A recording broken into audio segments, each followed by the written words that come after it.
Did you know Two Family Homestead has t-shirts? Yep, t-shirts with me on them. And they start at just $24 delivered to your door in the United States. They have some long sleeves, those are a lot more. But just send an email to twofamilyhomestead@gmail.com. Tell them what size you need, and they'll get right back to you with what colors are available in your size. Take care, everyone. Have a great day. Oh, and don't forget, they make great Christmas presents. Bye-bye.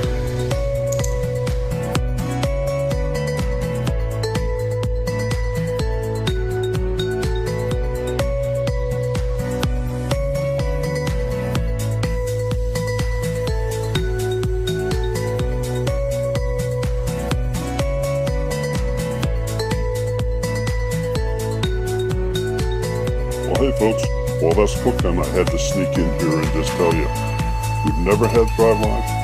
Just hop on over to thrivelife.com/twofamilyhomestead and get you some. It's doggone good. Plus it helps the channel. Thanks.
Hi folks.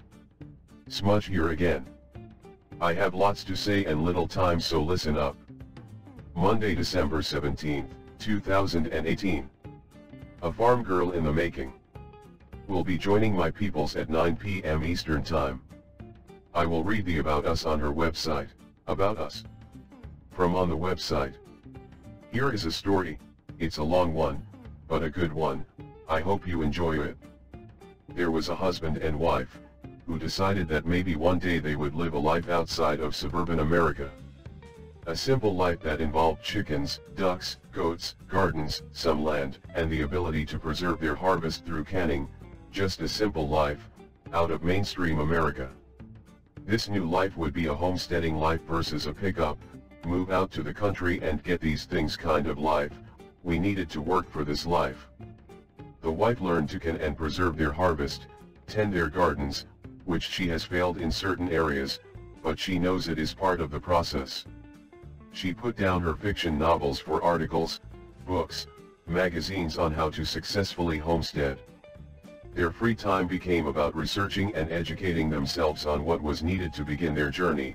They often compared notes each evening. The husband works a full-time job, and then goes to his second job. He works to clear the land, building and amending structures, and helps with the small farm animals and the garden. They work together to teach their children to live simply. Now, I mentioned this couple was learning how to homestead.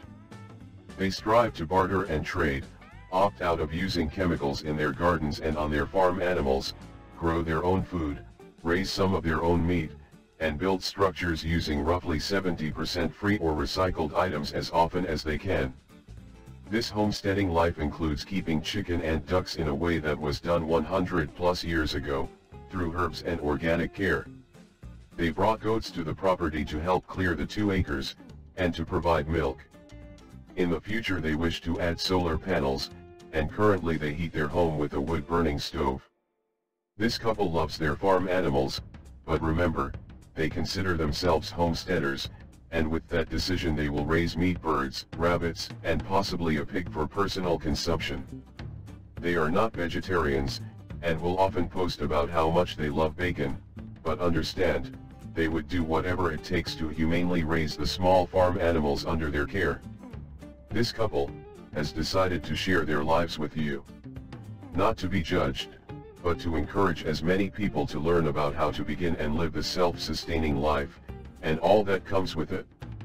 You will learn about their failures, their successes, their journey to clean eating, their wish to use herbs and oils for better health, to succeed in living a simple life.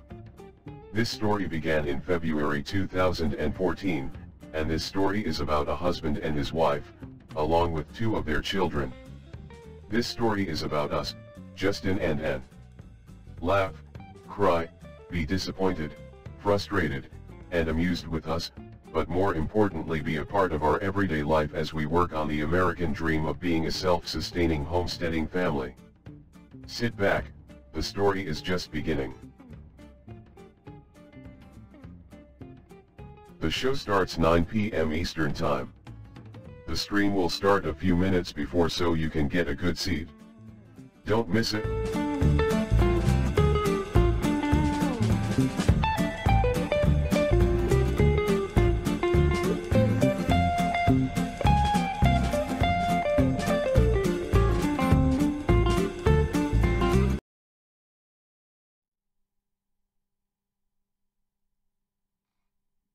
I don't know where he gets these things that says it's showtime.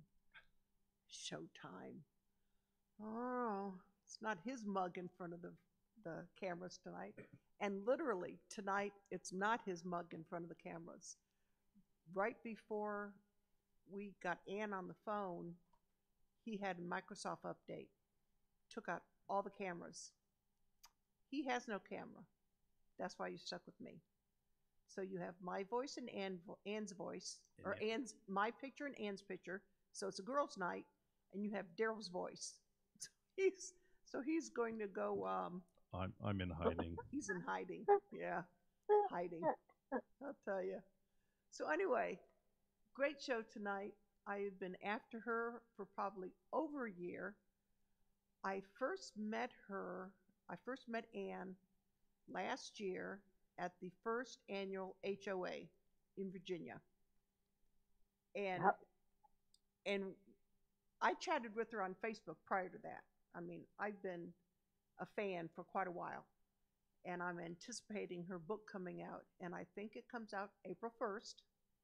May 1st. May 1st. Yeah, May 1st. Yep. And tune share up, please. Okay, is this better, Mary Beth? Do I need to have my voice right here? Daryl can get that. So we're gonna put her on the screen so she can talk to you and you can ask questions. And is it better? Okay, cool. It's better. So let's go ahead and put Ann on the screen. Kate, can you hear me better? Haha, there she is. There's our sweet Ann, a farm girl in the making. Hello. I have a question for you. Oh, great, Mary Beth. I'm glad it's better. I have a question. I have the first question for you. How did you come up with a farm girl in the making? Oh my gosh. I come from a very suburban background, very, very suburban, and Justin does not. Justin comes from small family farming, very small family farming, and he decided one day that he was going to pick us up and move us out of the suburbs and buy property. And so the kids and I just sat there with our mouths open and we said, okay, and we did. And then he goes, and we're going to get chickens. And I said, okay, and we did. And then we had a greenhouse and he goes, here, let's plant stuff. So basically it is what it is. It's a farm girl in the making. It was years of being self-taught, self-educated, self-research every single thing that we know how to do on the homestead, and it's who we are. It's who we are, and it's who a million other women in the world are, and men, in regards to establishing a homestead or a farmstead, and getting us to where we needed to be, and learning to own our food source and to live sustainably. So it's not just me, it's everybody at this point.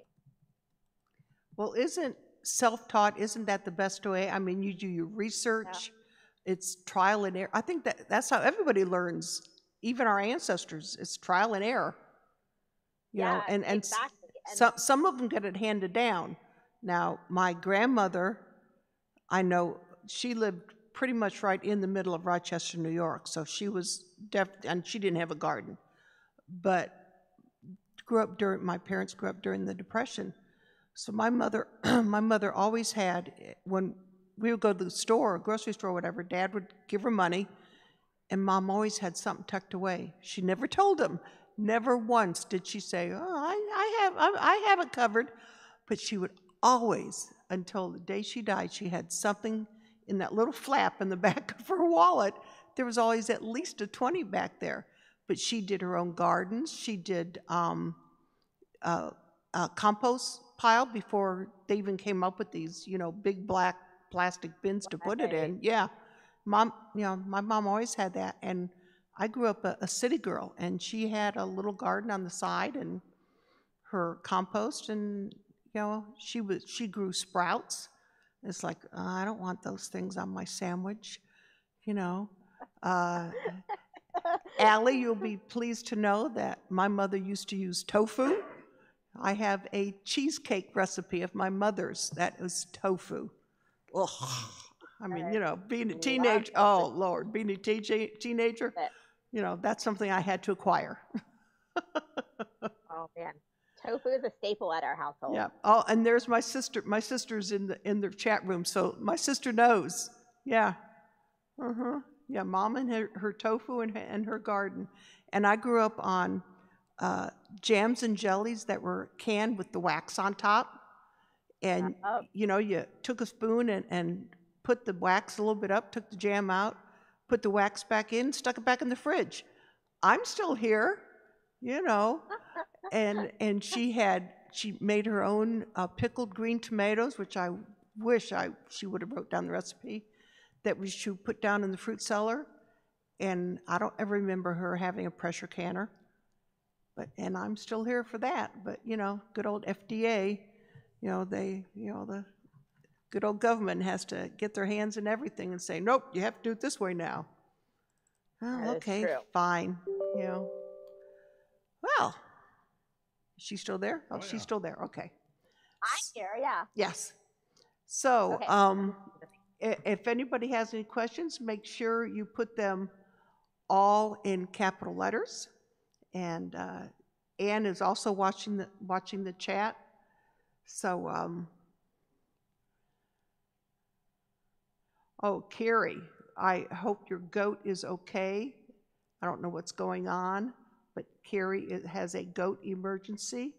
So you go take care of your fur babies one way or another. So,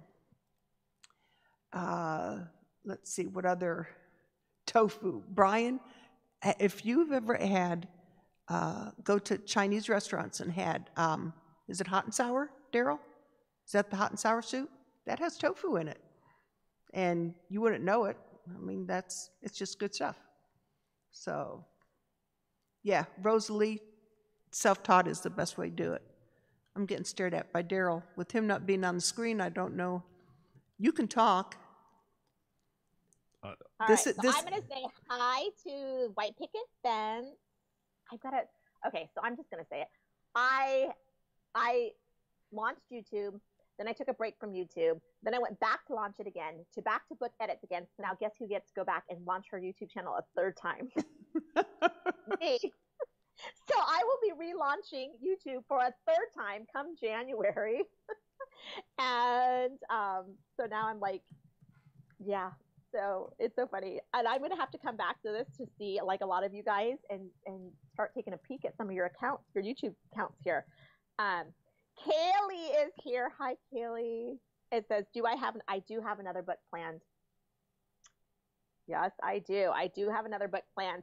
I have not submitted proposal on it quite yet because I'm going to enjoy the holiday season.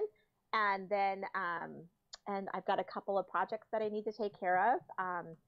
I am Amy Fuel is the founder of HOA, but I am one of the founding partners for HOA. So we have a lot of things that we're in the works of right now that I am really heavy in. So as soon as that settles down a little bit, Kaylee, I am going to submit my second book proposal. And then I've got a couple of things in the works too for my brand in itself. So I am going to do that. And I launched my very first newsletter as well too. So Ian, can you let the cat out of the bag as to what this new book is going to be about?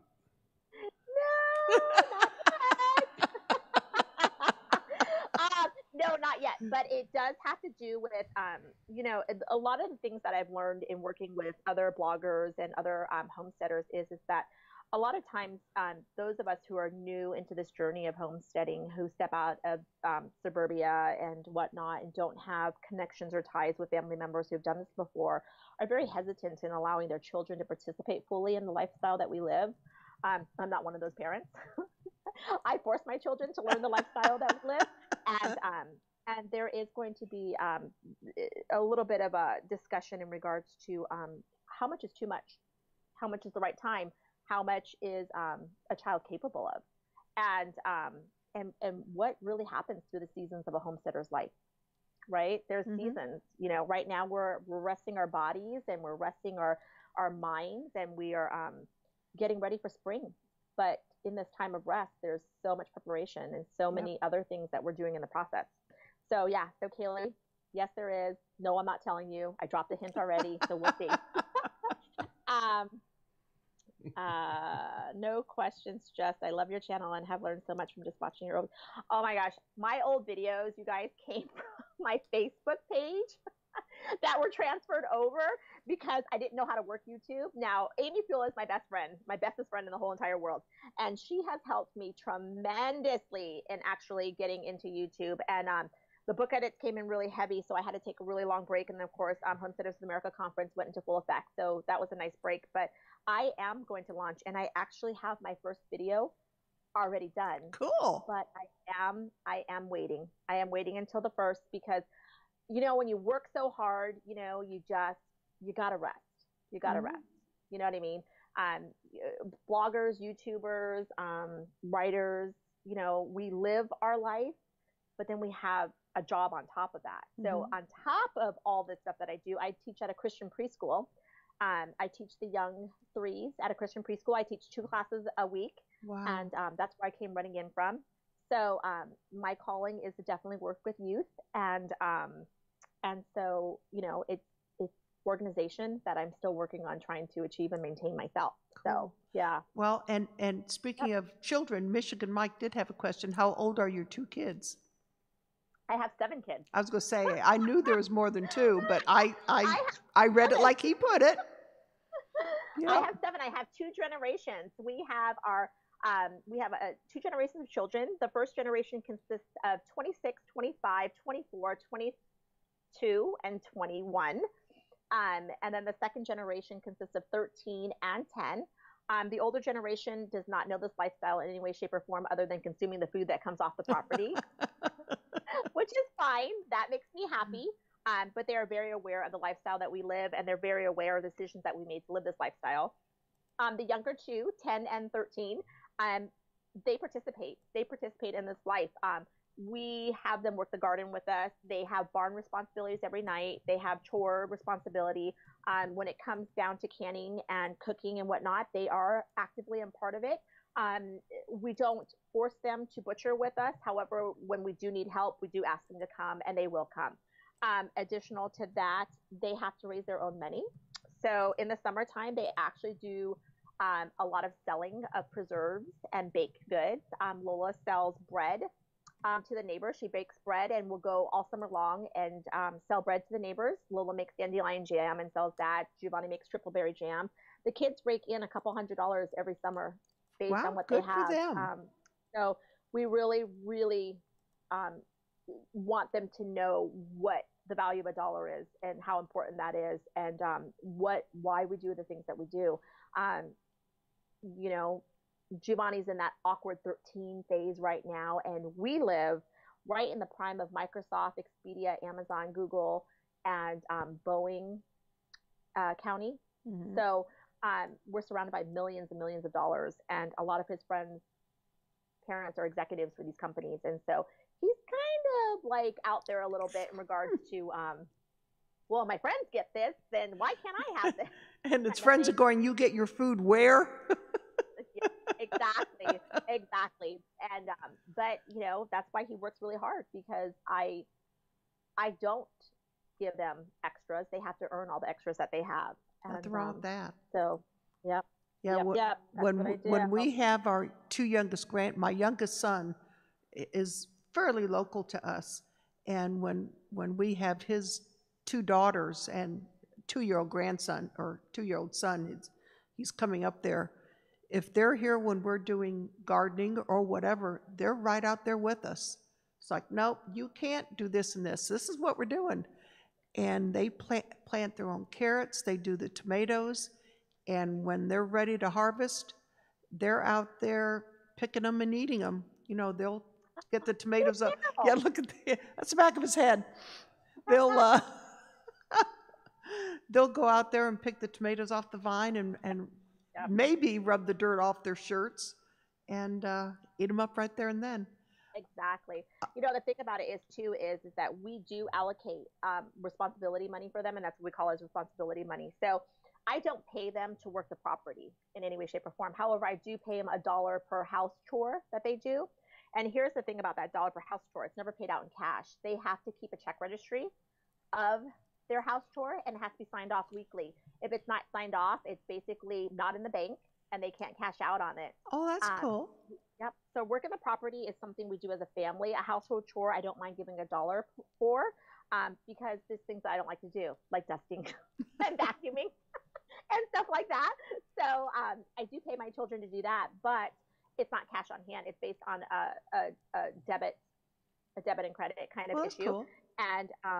And like I said, if there is no money in the account, they can't withdraw from it. If they don't get it signed off, like a weekly paycheck would, then they don't get the money either. So those are things that we're teaching them to be a completely cash on hand in regards to how important it is to live the life that we live.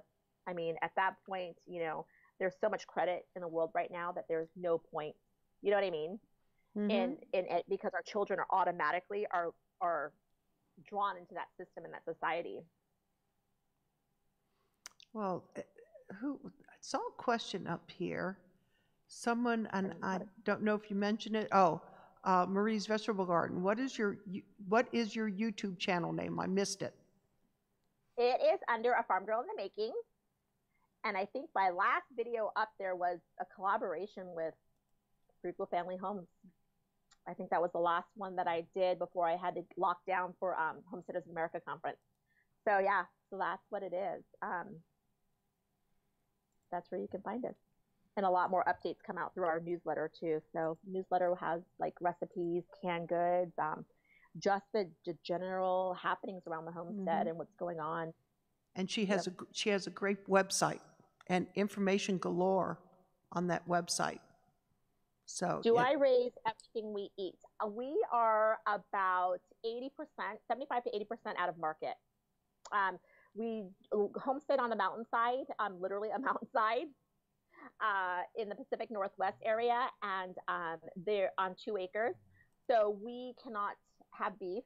So I do a beef share with a local farmer in the area. We will be incorporating our first pig this year. We're still in the works of trying to figure out how and where we can get a forest pasture at. And then, but everything else we raise for our own selves. We have a winter garden that actually is done because we don't get freezing temps quite often as the rest of the country does. So we grow a lot through polytunnels and our wheat greens in the wintertime.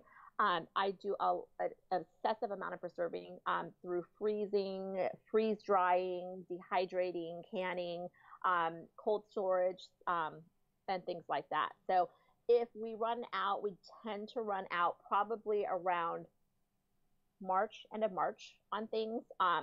The winter garden can go pretty much until February for us, and then we're pretty much done of greens until spring again.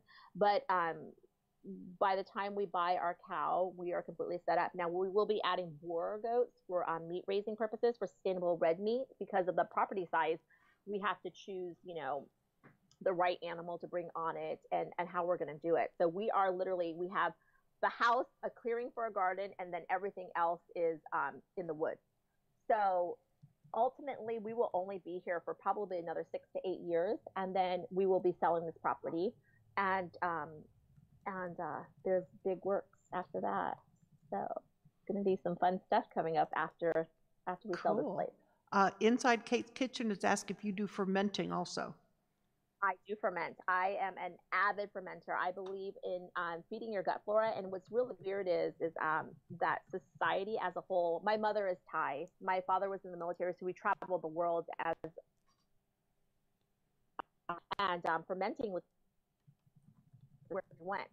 So when we were in Asia, it was everywhere, even in Germany, there was fermented foods in Germany. So we grew up eating fermented foods. And but in America, you know, you talk about someone fermenting, and the first thing they do is they're like, oh, you know, what is that? You know, what? No thanks. But we do highly believe in fermenting flora. And in truth, you cannot live the life that we live without. I'm filtering, I'm buffering. Anybody else hear that? We cannot live the life that we live if we cannot take care of our gut, right?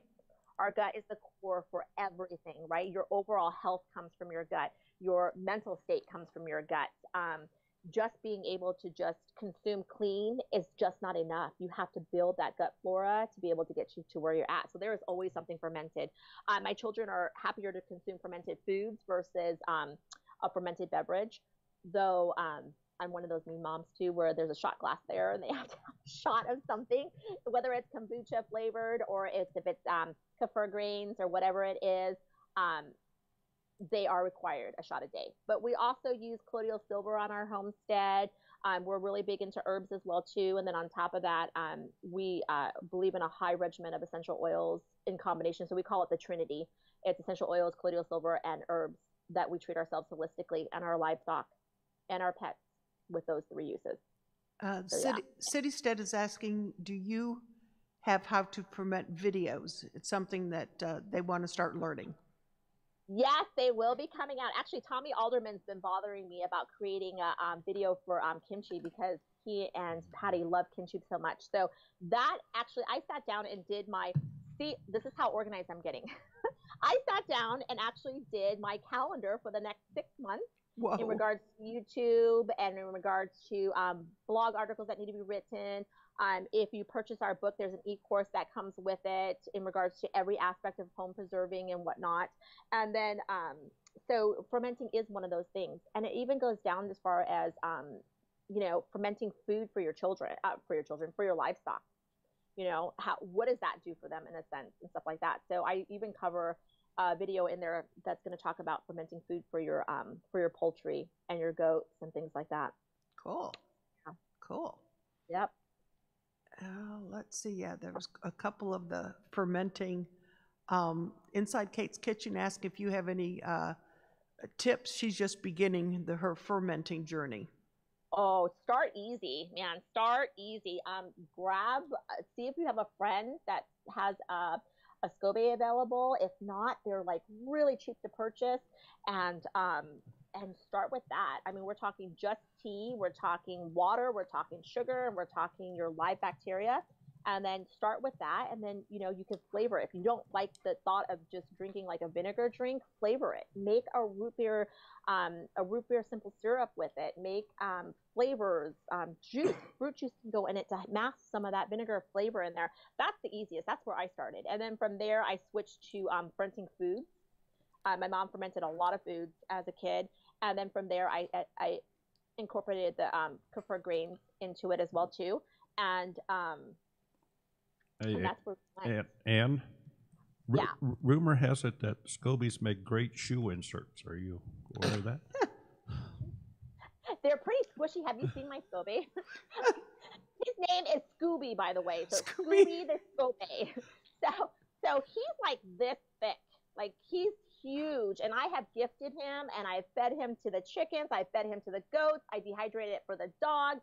I've tried just about everything to get rid of him, but he is so darn healthy that in a week he's like huge. So he's like this thick. There's actually a photo on my Instagram account too of him. He's huge, man. He's a beast. Scooby has taken on a life of its own. And then when we have our sourdough starter going, his name is Bob the Blob. Yeah, because he grows pretty quick too. We name everything here. Everything. Well, Inside Kate's Kitchen asks, will you give recipes when you do the videos? I have no doubt that she will, because at the HOA this past year, on Thursday, it was not open to the public. You had to purchase tickets to go to classes, the demonstrators. Jason had his trapping, Ann had canning, Janet had yarn, JJL Forge had his blacksmith, which Daryl helped with, and I'll be darned if next year I'm going to miss out on that, because I will be in Ann's class. It is. It's one of those things where, here's the thing is that we have been taught to be so fearful of our food source, right? And there's no going back. There's no going back. We know that, in order to survive in today's society, we have to own our food source. We have to. There's no way around it. We cannot live with the food that's being offered to us in any way, shape, or form. I mean, even, propaganda in regards to what's organic and what's not organic, propaganda in regards to what's cage-free and not cage-free, what's pasture-raised, and things like that. I mean, on our HOA social media site on Facebook, we just shared a huge thing in regards to factory farming for poultry, right?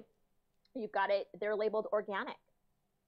What's organic? What is organic? What makes organic? Exactly. Exactly. So the classes on Thursday are designed for individuals who are looking to hone in on their skills, and most of the time it's actually homesteaders who are looking to phase into the next phase of something, right?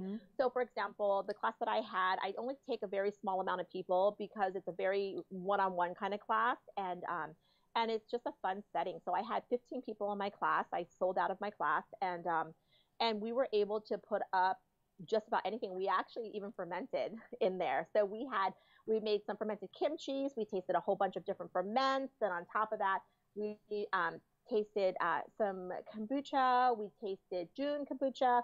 We tasted just kvass, and we tasted ferments. But the ferments that we tasted were actually a 25% ferment, which means that that's a long-term storage ferment. It's heavier in salt. The ferments that I put up are actually only 5% ferments, because a lot of the foods in the Pacific Northwest we can get pretty much year-round in regards to greens. So as I'm putting up greens all the time, understand that we grow those things on a regular basis. So I only do a short 5% salt ferment on that one. But yeah, definitely. I do give recipes for just about everything that I do. Yep.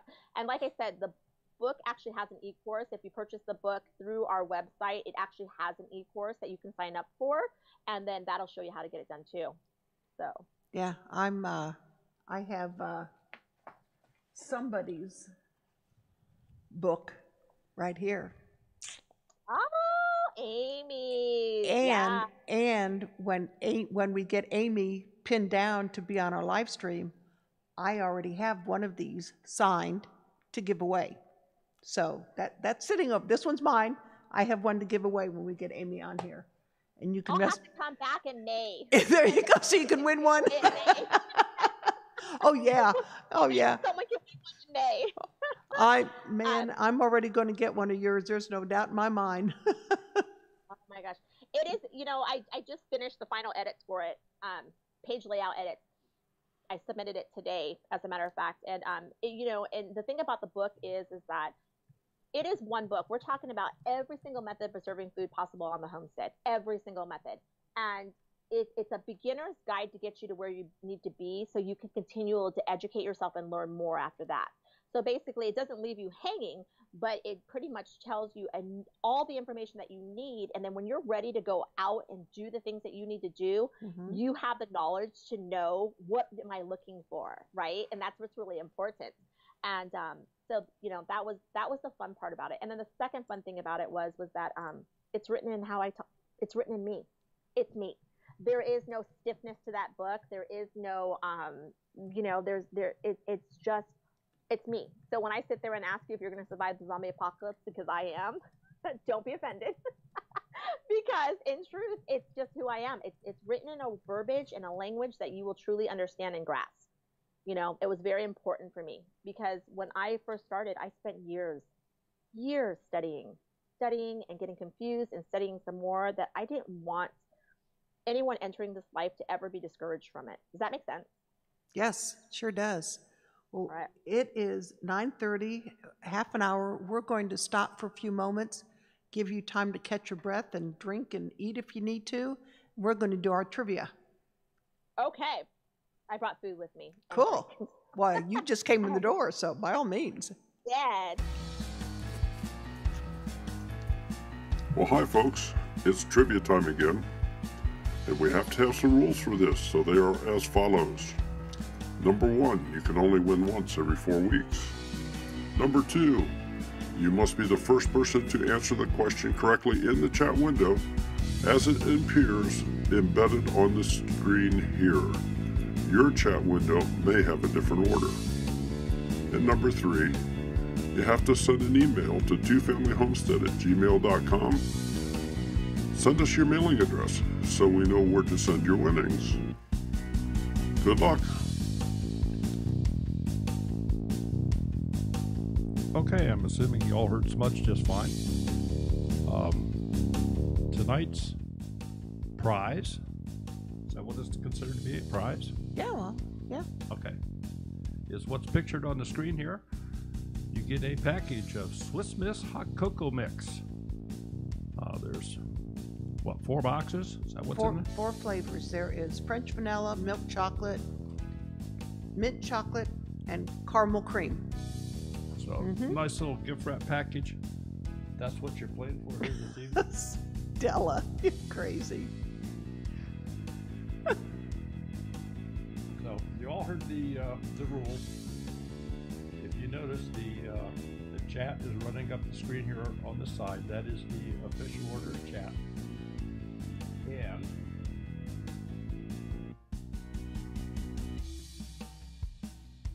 the first question, if you think everybody's ready, huh? Go for it. All right, here we go. The first question is, what method is used to stack wood at their homestead?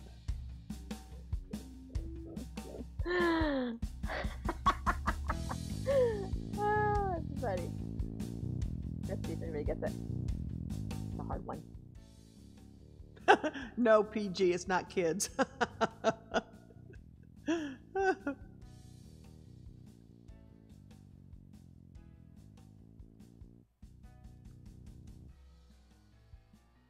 Crisscross. No. No. Not crisscross. Nope. Cross and stack. Sometimes, Rosanna. But no. Cut and chuck. Cut and chuck. No. One piece of Scandinavian. No. Well, no. No. No, we're looking for a certain word, and yes, it is has a European history. European. It does have a European history, you're right. Just a pile.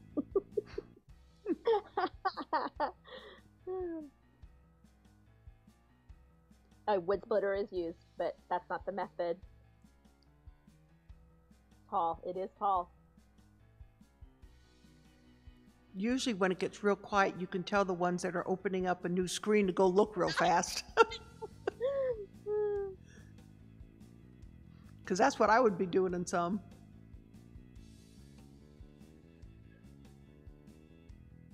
Flat stack. Oh, bandana grandma. Oh. All right, here is a clue for you. On her website, she has written an entire blog or article of her own about this method.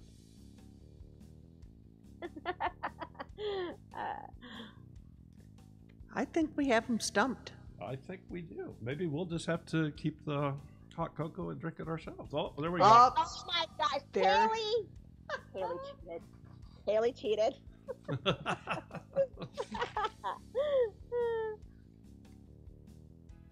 It is a Holzhausen. So a Holzhausen is a European method of stacking wood. So there's the concept behind a Holzhausen.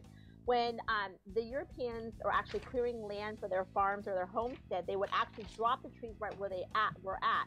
And what happens is once they drop the trees, they would actually dry the wood in that specific spot. So they would go ahead and cut the rounds, and then from there they would split it and they would stack it. So a Holzhausen is built like a beehive, basically.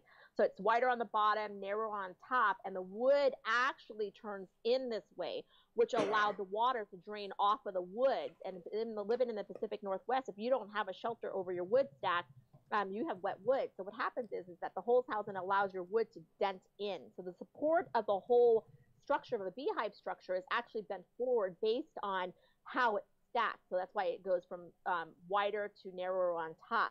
The Holzhausen, and then in the center of the Holzhausen is your odd cuts of wood. Anything that has like a knot in it or a branch in it, and you can throw actually branches in there as well. And then it utilizes the whole stack. Now our Holzhausens go probably about 6 feet tall. Generally anywhere from 6 feet tall to 8 to 10 feet wide on that. Justin's first one he built was a little bit too big. So with that, and we only heat our home with wood. So we have no other source of heat in our home. We have one wood stove, a cast iron stove on 1,000 square feet. And so it heats the whole house. And so it's important for us to have, we burn through probably about 3 to 5 cords a winter. And the reason why, even though it's not as freezing as many of you guys is that the moisture in the air because of the rain in an old home has to be dried out daily. So mind you, when the stove's going, we have this front door open with a screen door on it because we don't need necessarily the heat. We need to dry out the house. So it's called a Holzhausen. If you have never looked into it, I would suggest you try it out. The wood, because it doesn't hold the water, it doesn't really rot, and so you can actually bring it inside and dry it quickly by stacking it.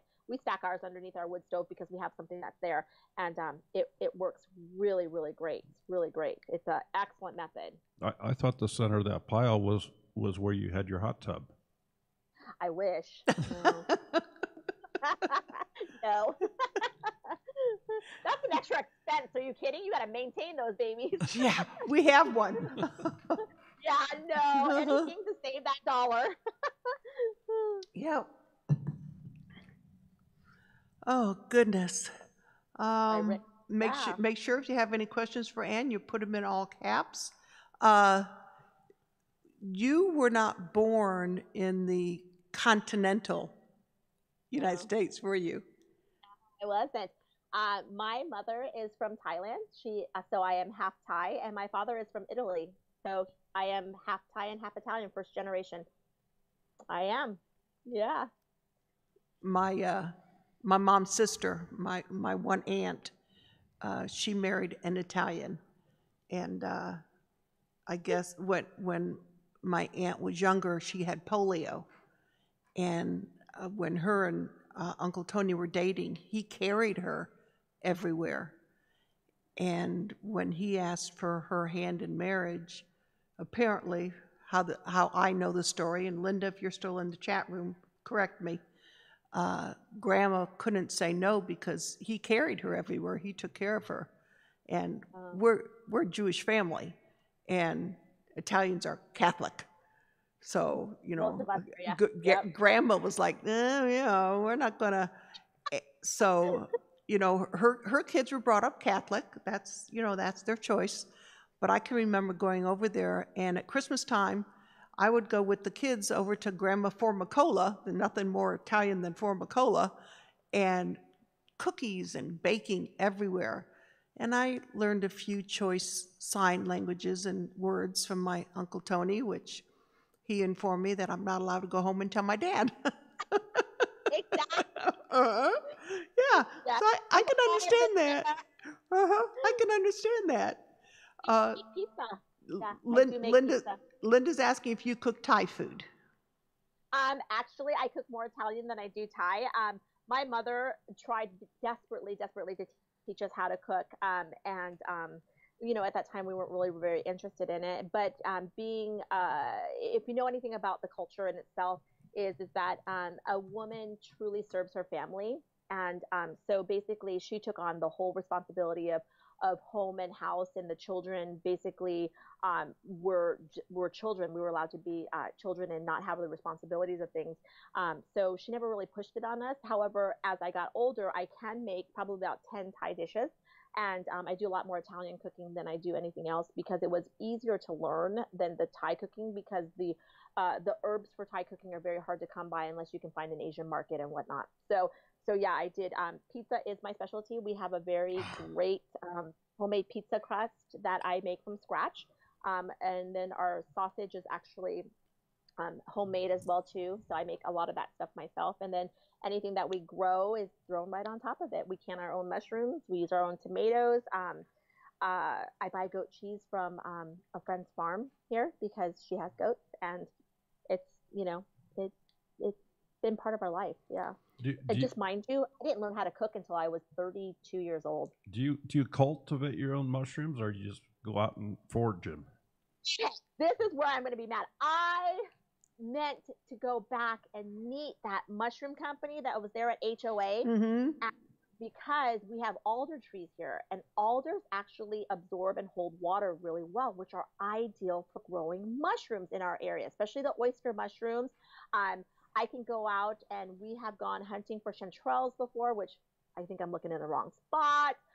You know, so there's chanterelles, morels, everything here, but I'm not really lucky in finding anything. But Justin and I have made it a commitment that this fall, 2019, we will be dropping trees this year specifically to cultivate probably enough mushrooms that I could put up for a year. Cool. So I'm excited by that. So that is one thing the Pacific Northwest does well. Oh, that's awesome. Now, Backwoods Raised has a, yeah. Sorry, that question.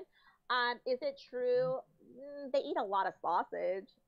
Yes, they do. We raise rabbits for meat, but not necessarily.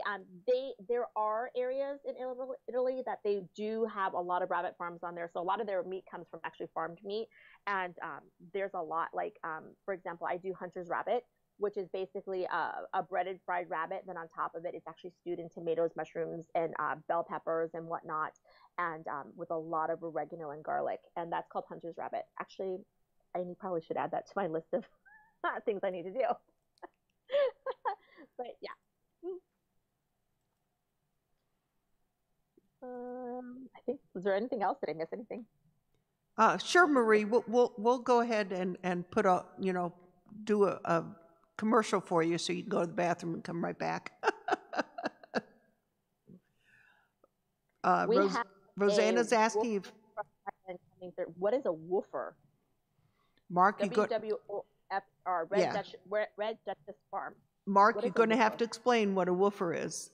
And Rosanna says, did you say you were going to move, and to what state? You're trying to draw out all kinds of secrets from me. Okay, I will share this one because it's pretty common knowledge. Justin and I, you know, Homesteaders America has been a big part of our lives. When Amy brought it to the table and had a dream, and I spent hours and hours talking with her, and we, you know, and throwing it together and doing things with her, that even prior to that, Justin and I will be opening a bread and breakfast where it's designed and geared towards learning how to live sustainably. So basically, it will only be open from late spring until the conference and 1 week after the conference. And individuals who are looking to seek to live this lifestyle will be able to come and truly live this lifestyle. We're talking about butchering, we're talking about preserving food, we're talking about gardening, we're talking about making food from scratch. And if I don't book, it's okay. It's still our home. If I do book for individuals who want to come learn, then it's there for them. It's readily there for them.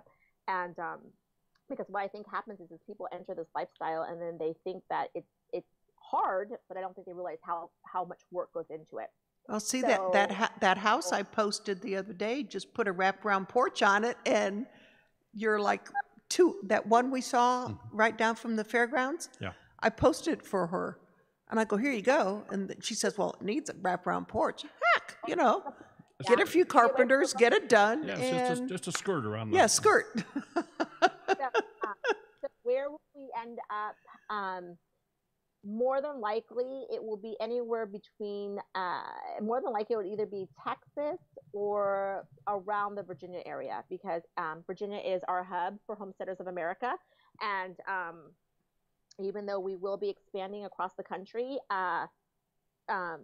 holding conferences in other parts of the country, Virginia is our hub. And it's nice to have all of us there in one time zone as we're working on the conference. And you know, those of you who have not made it to the conference yet, you know, I think that, I think that there's many of you guys here that I know you guys and Kaylee can attest to the amount of community that goes into it. And you know, it is who it is for us. And it's important that we band together in regards to living the life that we live.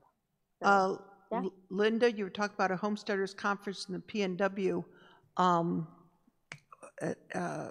Angela is in Washington, and she wants to, it's not necessarily a conference, but she wants to plan a meetup somewhere up in the Washington area, because they're happening, you know, Michigan has one, Virginia has the conference, Pratt's have the meetup in July. There's going to be a meetup in April in Arkansas.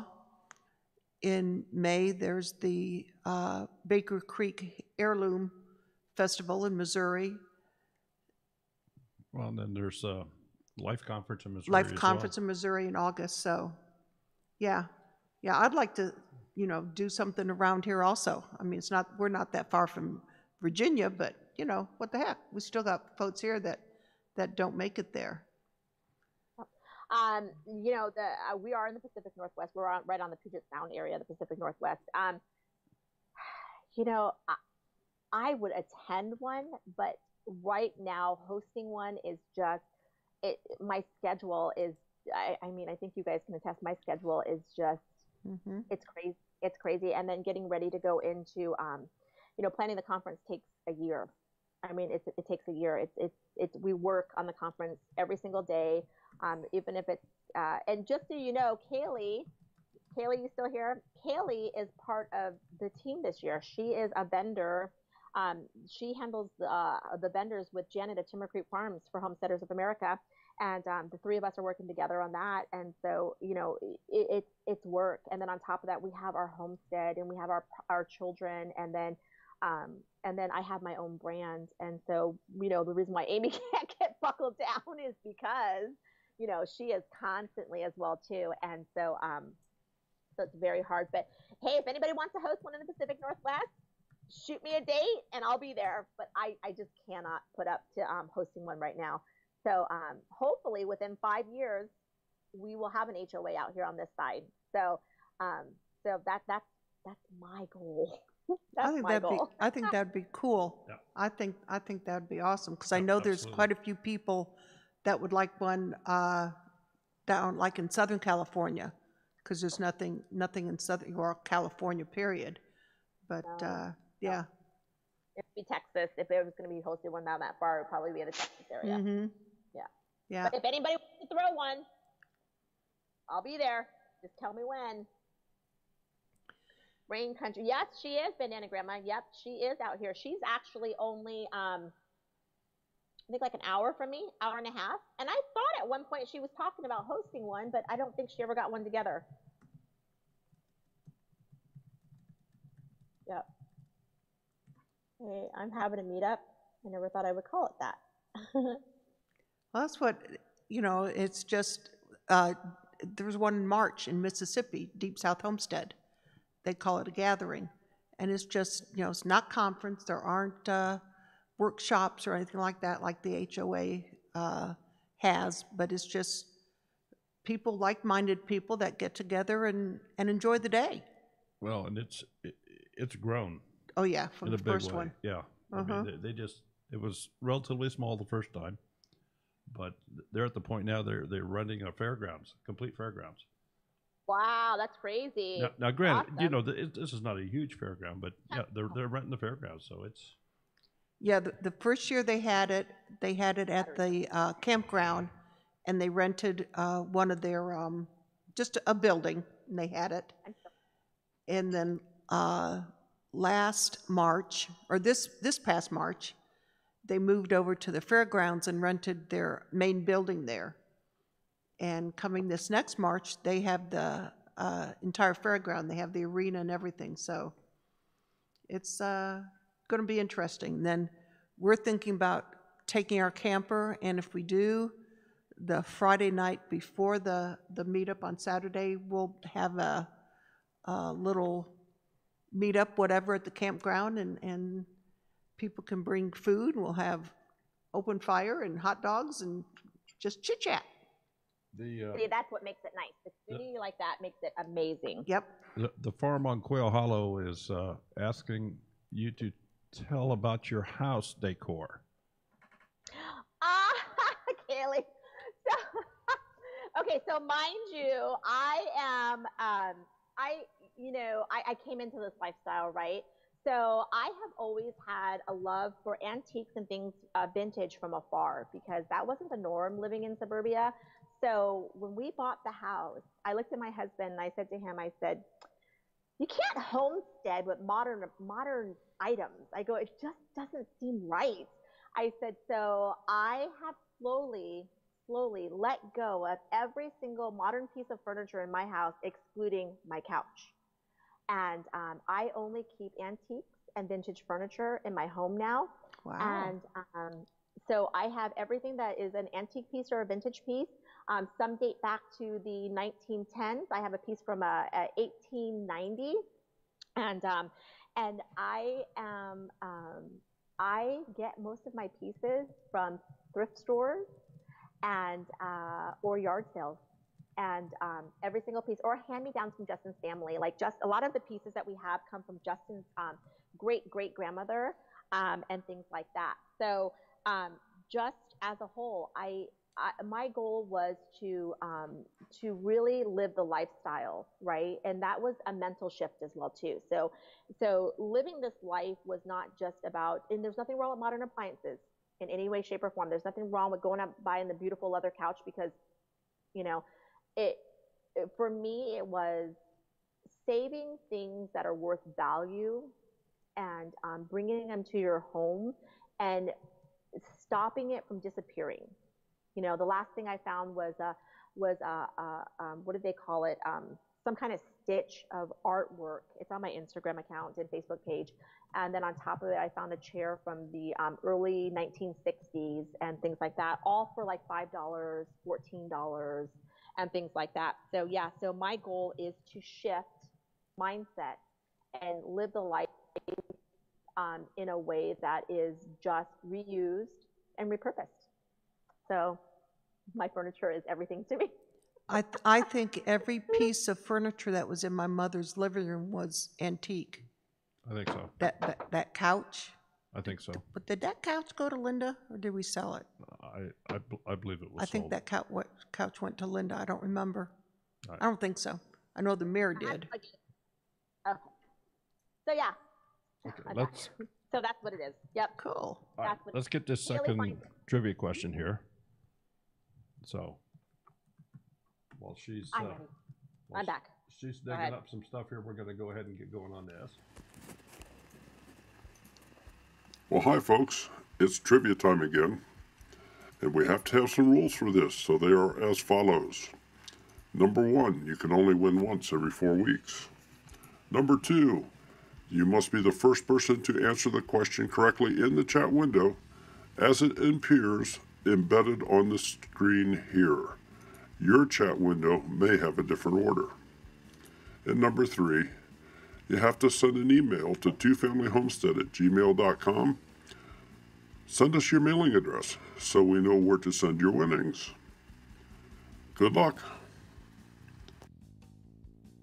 Okay, and the prize for tonight's trivia, same one as we gave away the first time, is the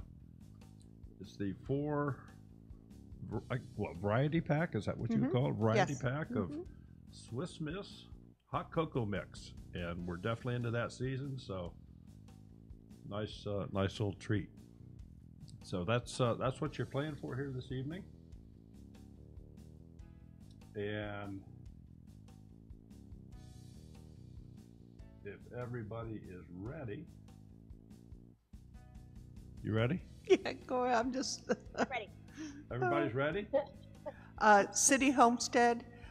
We do trivias. We do 2 trivias on every live stream on Monday nights. So the numbers are, they know the trivia's coming, and they're being smart arses, and they just blurt out whatever they want.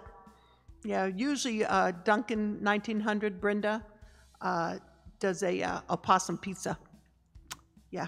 Well, we have one that always says pancakes. Yeah, he's not here. Jim Beer does 42. So, And then Jason comes in when it's over and wonders why he didn't win. 42. Hey, blue. Terry, hello. Okay, so tonight's question, second question, is what was the date a farm girl in the making joined YouTube? What was the date a farm girl in the making joined YouTube? Oh my gosh. I have to no. As it all goes quiet and everybody goes over to look. Oh my gosh, I'm still laughing about that one. Yeah, Kayla, you're not allowed to join in.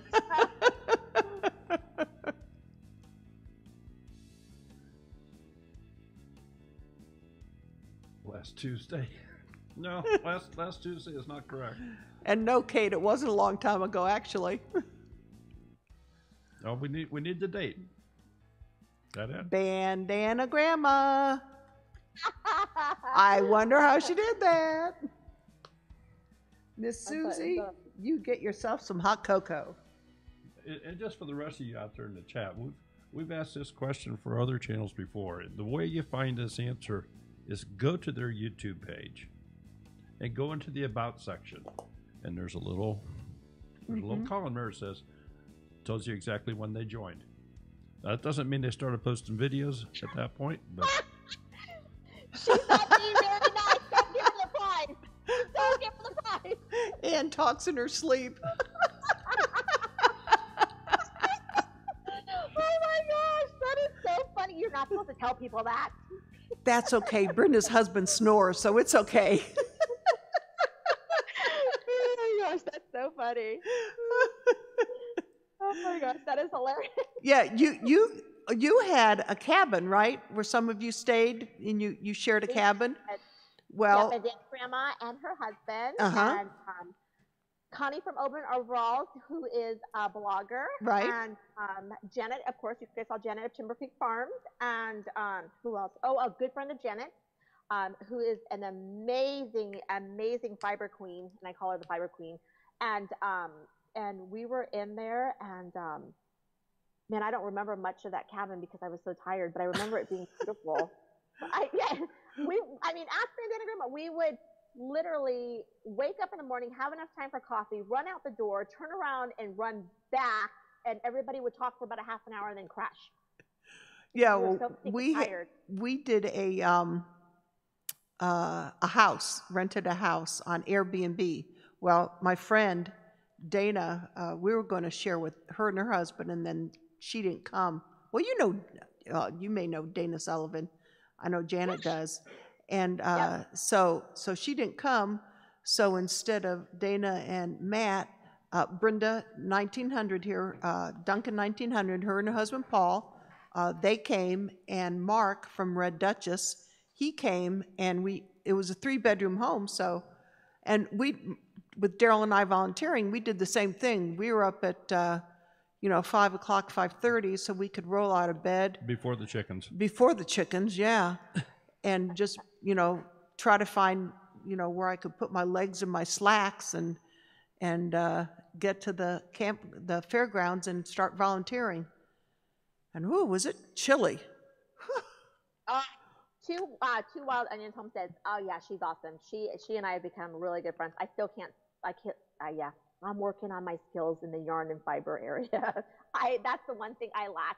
I'm a big believer that you need to learn trades and skills, and the things that you do not master can be bartered for. I barter for a lot. Like Justin worked out of town last year, and so I ended up bartering for firewood this year. And all I had to do is bring up the log splitter, and we split log that we left it in a pile for them, and we took half of it back to us. So we are big barterers. We definitely believe in learning that. Yep.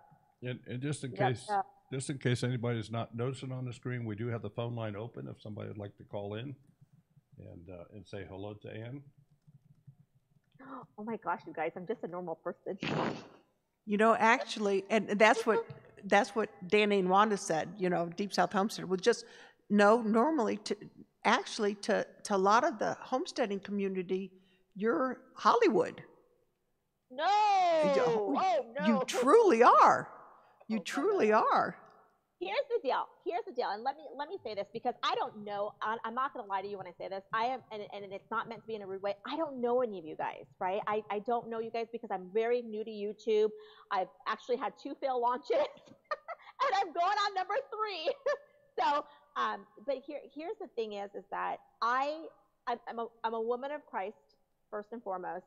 My husband is my rock. He supports every crazy thing I have ever done underneath the sun. And sometimes I do it backwards, but he's still there for me on that. And I truly believe in serving.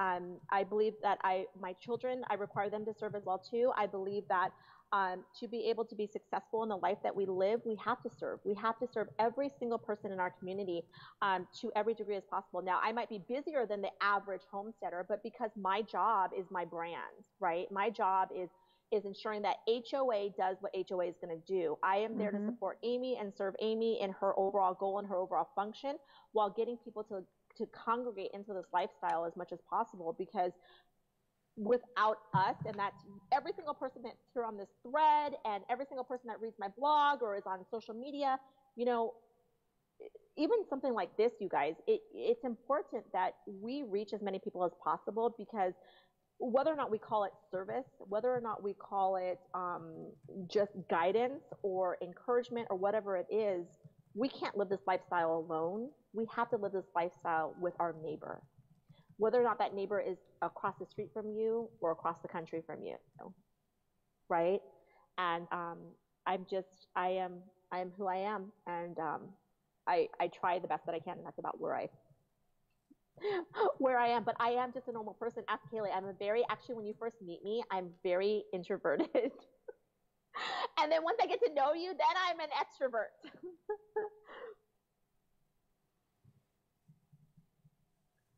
That's all.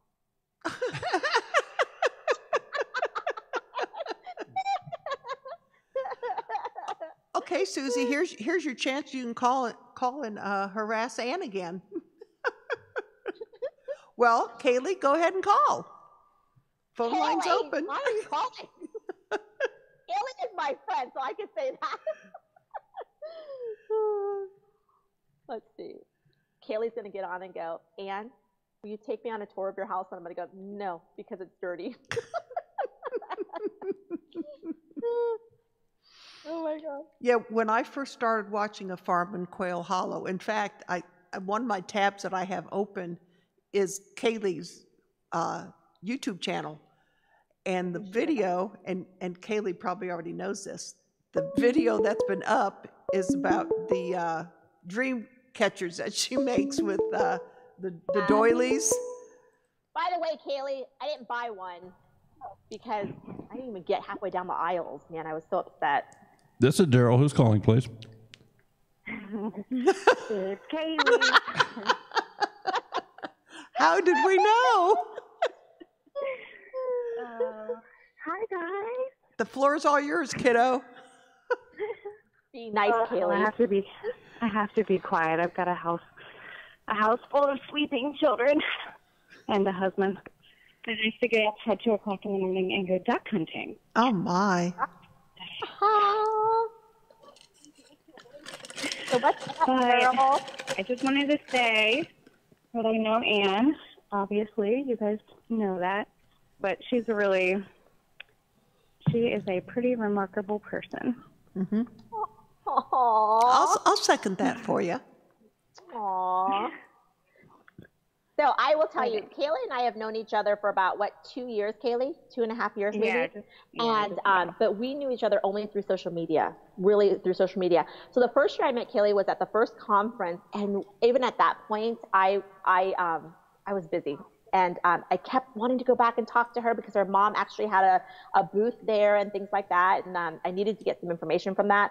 And so I kind of like squirted in, squirted out. And then I kicked myself because I didn't take the time to talk to her. So we went another year just like cordially being on social media. And then to be honest with you, this last conference, I still didn't have enough time to talk to Kaylee face to face. But I will tell you, and I sent her even this in a private message. I said to her, I said, I have been watching you from afar for 2.5 years, and I love the person you are, and I love the things that you do, and you are someone who I want to be. I want to raise those pigs. I want to keep those bees. So if you ever question the type of person that Kaylee is, I'm going to tell you right now that she is the true epitome of service in your community. And you know, her family is part of the 4-H that's there. Well, it's true. Your family is part of the 4-H that's there. Her family has grown up in that town, and the more I get to know Kaylee, and the more that I work with Kaylee, I'm going to tell you guys, y'all need to you need to be a part of her life. And if that means that it's done on here on YouTube, then y'all need to be a part of her life for real, because she is as genuine as you think she is. And if she's not, then she's hiding it from me.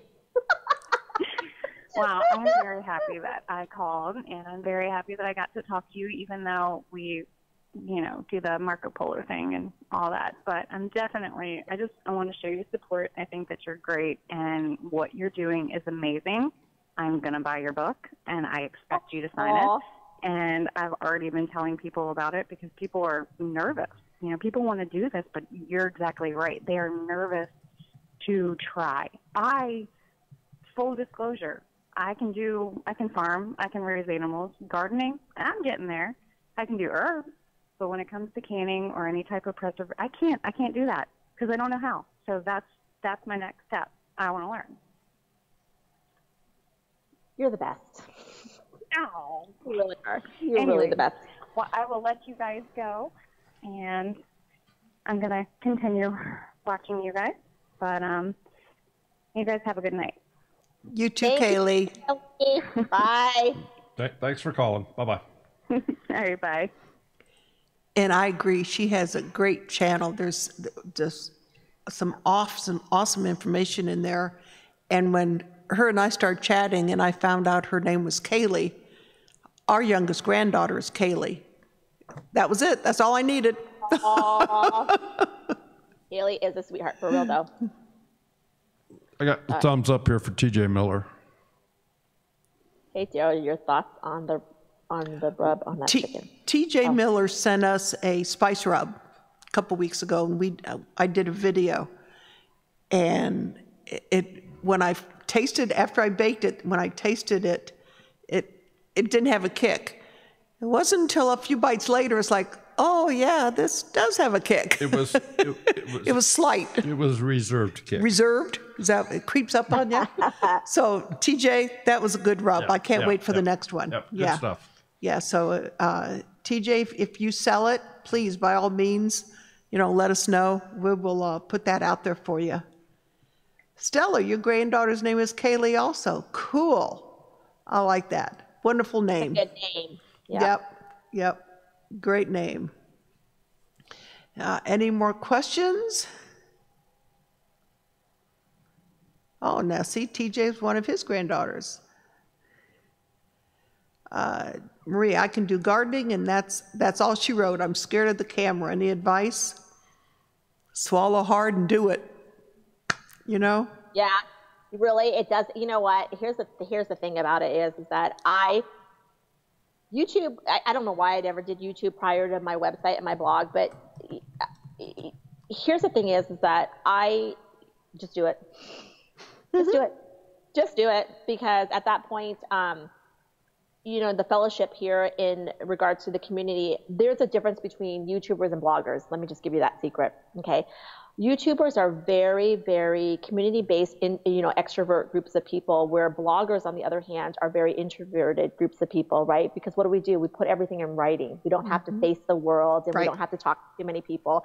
And there's very few individuals that cross over from blogging to YouTube. And what it is that, you know, we come out, you know, Amy is a blogger, but she's also a YouTuber, right? Kaylee, I think, is dabbling into the world of blogging and then coming back, is YouTube and then dabbling into the world of blogging.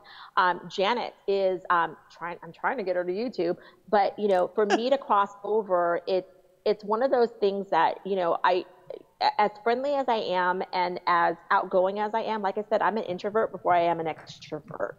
So I don't like to leave my mountain. I could stay on the mountainside for 2 weeks and not have to face another person, and I'm okay.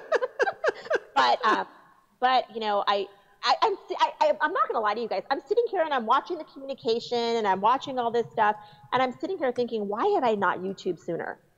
And that's the truth of the matter. I mean, you guys have this whole ongoing conversation as something else is going on, and you guys are all so supportive of each other. It's crazy. It's crazy. It's family. This is Daryl. Who's calling, please? Hey, Daryl. It's Morgan from Goldshaw Farm. Morgan, how are you doing? I'm doing good. How about yourself? Real good, real good. You ready for Christmas? Getting there. I still got some shopping to do, but yeah, definitely getting there. Doesn't everybody? Well, since we mentioned Christmas, let me just go ahead and put in a little bit ad for next week. Next week will be Christmas Eve on Monday night. We have Big Bear Homestead as our primary guest, but we have something special planned. Hopefully this all works out all right. And so just look for a video coming out this week, but it's going to be a much longer stream. It's going to be something that everybody can join in while they're getting their last gifts under the tree and waiting on Santa Claus to come down the chimney and all that. But so next Monday night will be a very special show, folks. Be sure to be here. Go ahead, Morgan. I'm sorry. Oh, no problem. So my question is actually about writing a book, and what steps would you take if you wanted to try to start writing a book? Okay, the first thing you're going to need is, I will be very honest with you, is that let me just tell you that what happened with me writing a book. I am a blogger, okay? I've always been a blogger. I've always been on social media. I've only been blogging. Okay, let me go back a little bit. I have only had my social media account for 4.5 years, my website for 3.5 years. Instagram is 3.5 years as well, too. And regardless of what you sell to a publishing house is that you have to be genuine in what you're doing. You have to understand that. When I picked up the Farm Girl's Guide to Preserving the Harvest, you have to have a background somewhere. Your YouTube channel has to have something. Your website has to have something, because that's where they go back and they research whether or not you're actually qualified for where you're at. Okay. The second thing is that if you have a YouTube channel and you want to, I feel horrible in saying this. I don't know what you do on your YouTube channel, but let's just say it's raising pigs. I'm serious when I say this. I feel horrible. Don't feel bad. Well, I've got to go back and look at all of this now. So if it's raising pigs, for example, right? Your YouTube channel base should be a lot of information about pigs. And then what happens is that the publishing house will come back and they'll go, tell me your social media platforms. They go back, they review your social media platforms. You go through this extensive phone interview. Extensive phone interview. I think mine was 45 minutes long. They want to get the feel on whether or not you know what you're talking about. And then from that, they want to get the feel on regards to how can you take what you do as a living and turn it around and make it into a book purpose. Okay. And then from there, they take it back to the board, and then your editor will pitch it to the board if they choose to move forward with it. The board comes back and says, yes, we want to move forward with it. And then from that point on, you have to submit an outline for what you're doing. And then once the outline is submitted, it depends on if it's a time-sensitive thing. Mine was time-sensitive, so mine was 75,000 words. written in 2 months. So, I'm sorry, I'm burping. So 75,000 words written in 2 months. And from there, it goes through a long edit program. I think I've gone through this is my 3rd edit that I just completed and submitted today. And then from there, it goes into final print. So a book can take anywhere from 1 year to 1.5 years to write. My suggestion is find the specialty in which you want to write about, and then you've got to find the publishing house. There are 3 homesteading publishing houses out there, and I'll just tell you who they are, okay? There is Lions Press, there is Cordro, oh, no, I'm sorry, not Cordro, Lions Press, Skyhorse Publishing, and Story Publishing, okay? So those are homesteading publishing sites, okay? There are other publishing houses that work with herbalist, for example. There are homesteading sites that work with just the backyard chicken keeper, you know, those kind of sites and things like that. But your top 3 are going to be those: Story, Skyhorse, and Lions Press. Okay, so from there, is your advice to start though with you know, just contacting the publishing house versus sort of a treatment or outline or something like that? What you want to do is they're going to want something from you. So you're going to contact the publishing house, right? And then what you'll do is you'll submit something in writing via email, and you'll say, my name's so-and-so, blah, blah, blah, blah. This is what I would like to write about, okay? And why I feel like I can actually write about it. And you're going to give them a guideline for that. And then from there, she'll come back to you and she'll say, submit me an outline. And your outline needs to be very detailed. Okay, so your outline is going to be basically what your chapters are going to be. Now, the outline can change at any given time, but they want to know what you're going to write on, what your chapters are going to be based on, and then from there, they take it to the board and they vote on it for that. They actually go back and they'll look as well, too, to see when the last topic that you're writing on was. Like for my book, for example, there is only one other book out there in the last 5 years that covered every single method of preserving food. Does that make sense? So you want a topic that is going to be out in the market that's not oversaturated, okay? And then especially in the homesteading community. The homesteading community is just outside of Storyhouse Publishing.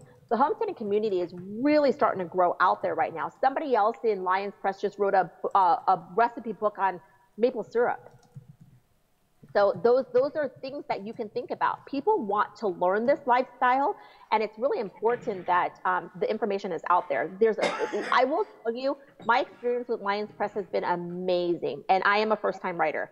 I've never worked in publishing print before, and they're really supportive, a supportive team to work with. Well, awesome. I really appreciate that. That's some good advice. I'm thinking about trying to do a book about ducks, and it's good stuff to think about. Yep. Just so you know, I will tell you right off the top of my head, there are no books specifically other than Story Publishing House on ducks. So that means that there's 2 other publishing houses that might be interested in picking up a book like that. So just because it was written doesn't mean another another publishing house won't pick it up. Does that make sense? It totally does. In terms of everybody's looking to maybe have coverage in different topics. Exactly. Yep. And Story is pretty intense, right? Where Skyhorse and Lions Press is more of is not. It gives you more room to be creative, I guess I should say. You know what I mean? So So think about that. Yeah, all right. Good stuff to think about. All right, I appreciate it. No worries. All right, thanks, guys. Well, thank you for calling. Morgan, thanks so much for calling. You have a great weekend. And what's the name of your book again that's coming out in May? This one is coming out in May. It's called The Farm Girl's Guide to Preserving the Harvest. There we go. It is on pre-order right now. It's available on Amazon. If you order directly through our website, it actually will come with an e-course. So it's up to you. I can't tally I cannot control Amazon, so I don't know what sales happen on Amazon. Right. So that's why if you want the e-course, the free e-course with it, it is available through our website. So you can go into our website, click the shop, and you can go ahead and order it directly through the shop. Not the links that are on the side tab, but you got to click the shop itself where you're buying directly from my website versus Amazon or Barnes & Nobles. And if you don't want to order it now, Sam's Club will be carrying it in May as well, too. And a couple other bookstores as well. Oh, have to get it and make sure I put it in my suitcase so I can take it back to Virginia in October. Yeah, that would be really nice. And we'll have an author's table out there as well too this year. We'll have a bunch of books from speakers that are actually with us. Well, if your book goes as fast as Janet's did or Amy's did, oh my gosh, you better be standing at the table while the talking is going on. Because by the time I made it to the table, they were gone. She's going to have she didn't even get off the stage. Yeah, she didn't even get off the stage. They were gone. And I kind of was like, okay, I'll start selling her books. And then the next thing I know, I was like, wait, where are all you people from? Yeah, because we were taking them out of the van that morning. So I will tell you, I am the first speaker. Just to let you all know. I'm never the first. I'm usually like 9:30 in the morning, but I will be one of the first speakers on. I don't know if it's Friday or Saturday. I can't remember. And I will be hosting a private class as well at the conference the Thursday before. Wow, I'll be in that one this year. Yep. Big Bear Homestead, Jason, how hard was it to get your dog on a raw meat only diet? It wasn't, Jason. Let me be honest with you. Harley came into the property at 8 weeks old. She came into the property, they sent me home with a bag. I adopted her from a police officer over in Eastern Washington, and he sent me home with a bag of kibble. And I just was like, I don't want the bag, but I didn't want to be rude, so I took the bag and I donated it to the local animal shelter. But basically, it wasn't hard at all. I think that with feeding a dog a raw fed diet is easier when they come in as a pup level. Now, I will tell you that when I took my, at the time, 13-year-old dog and switched him over to raw, it was very easy. You have to integrate very slowly. So things like lamb. Lamb is great, rabbit is great, chicken, poultry is great as long as you're raising it. A lot of the allergies come from what the birds are actually consuming and what the livestock is actually consuming is where the allergies flow. So even though you're giving him a raw fed diet, Wicket was still having a hard time because the poultry was grain fed. So we had to be very careful in regards to what we were going to give him. And then from there, you slowly integrate things like bone in at that point. Once they can stomach, so basically like a baby, if you're going to give them lamb, you're going to give them lamb for 4 or 5 days.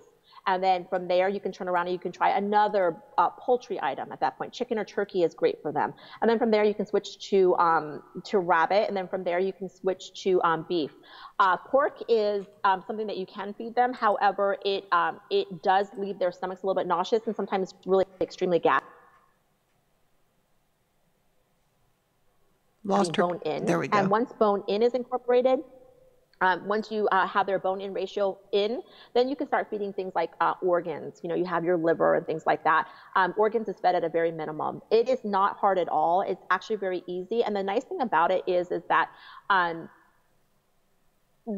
they consume less water. They have less waste as well too, because everything is absorbed into their body. So like if you're feeding your dog kibble, you know for a fact that kibble, they're going to poop 3-4 times a day, and they're consuming a lot of water. However, a raw-fed dog may poop every other day, and they consume much less water because everything in a raw diet is fully absorbed into their body, and very, very little is wasted. Now, our dogs are fed. My older dog has passed, but my dog is fed a primal raw, which means that he will get feathers, fur, everything, down from the head, down from the feet, everything. I also do bone broth for them. She is a larger dog, so I do bone broth daily for her. We don't do any flea treatments for her at all. We do everything holistically and naturally in regards to flea remedy for her. So she has fleas. She's not infested. Does that make sense? So yeah, Jason, if you're going to switch your pup over, I think you have a rot, if I remember correctly. If you're going to switch your Rottie over to raw, it's easy, man. I'm going to tell you, it's easy. There's a bunch of Facebook pages. Just put in that tab bar, raw fed feeding groups, and it's incredible the support that you have in there. Harley has never been vaccinated. She only gets her mandated rabies vaccination. We have never vaccinated our dog in any way, shape, or form. When I say we live holistically and we believe in the value of living clean, it goes down to our livestock as well too. I do have a vet, so before anybody knocks me. I do have a vet. I do have a vet that makes house calls on a regular basis. So do it, Jason. I'm going to tell you, man, do it. It's going to be one of the best things you've ever done for your dog, especially on a large breed dog like that. Yeah, I would definitely switch over to raw. I bet you Smudge would do it. Oh yeah. Yeah, he would. Yeah, Smudge would be a good one. Harley is 90 pounds, and she consumes 1.7 pounds of meat a day. So the more you can hunt for it, the more you raise for it, it's going to be better for you. But the thing about dogs is that you've got to give them a variety, or else they'll start snubbing their noses at what you're putting in front of them, believe it or not. So just change it up. They actually have to have omega-3s as well, too, as part of their diet for being balanced. So if you are not bringing in any omega-3, you're going to have to buy it. You could do omega-3 droplets if you really had to, but if you can get it raw better, it'll be best for that. I'm a big advocate on feeding raw. Big advocate. It costs me an arm and a leg. My dog eats better than I do, but I'm a huge advocate on feeding raw. Now, how often do you just feed once a day? I feed once a day. Pups, you have to feed up to 2 times a day because it's balancing their growth, however, but now Harley is fed once a day, and she is not fed until we're fed. She knows better. She does not get to eat until we get to eat. So if we eat late, she eats later, and that's what it is. She's a Pit Bull English Mastiff mix, and oh, wow. Yep. So she has been, she is very, very obedient. It took a while to train her though, but she's pretty much where she's at. Yeah. See, Smudge is over 120 pounds. So you're looking at probably 2.5 pounds of meat a day on average for him. Yeah. So 2.5 pounds. Well, I might get with you on that. And we do have 2 female Great Pyrenees that we're trying to rehome if anyone is interested. And I know that Sam was supposed to be Andy's dog, but Sam is now Dawn's dog. We rehomed our 9-year-old rescue Great Pyrenees this past Saturday. He went from being an Ohio dog to he's now a Southern dog. He now lives in Tennessee. He now has an accent. So we're going to find out if he has an accent when he barks.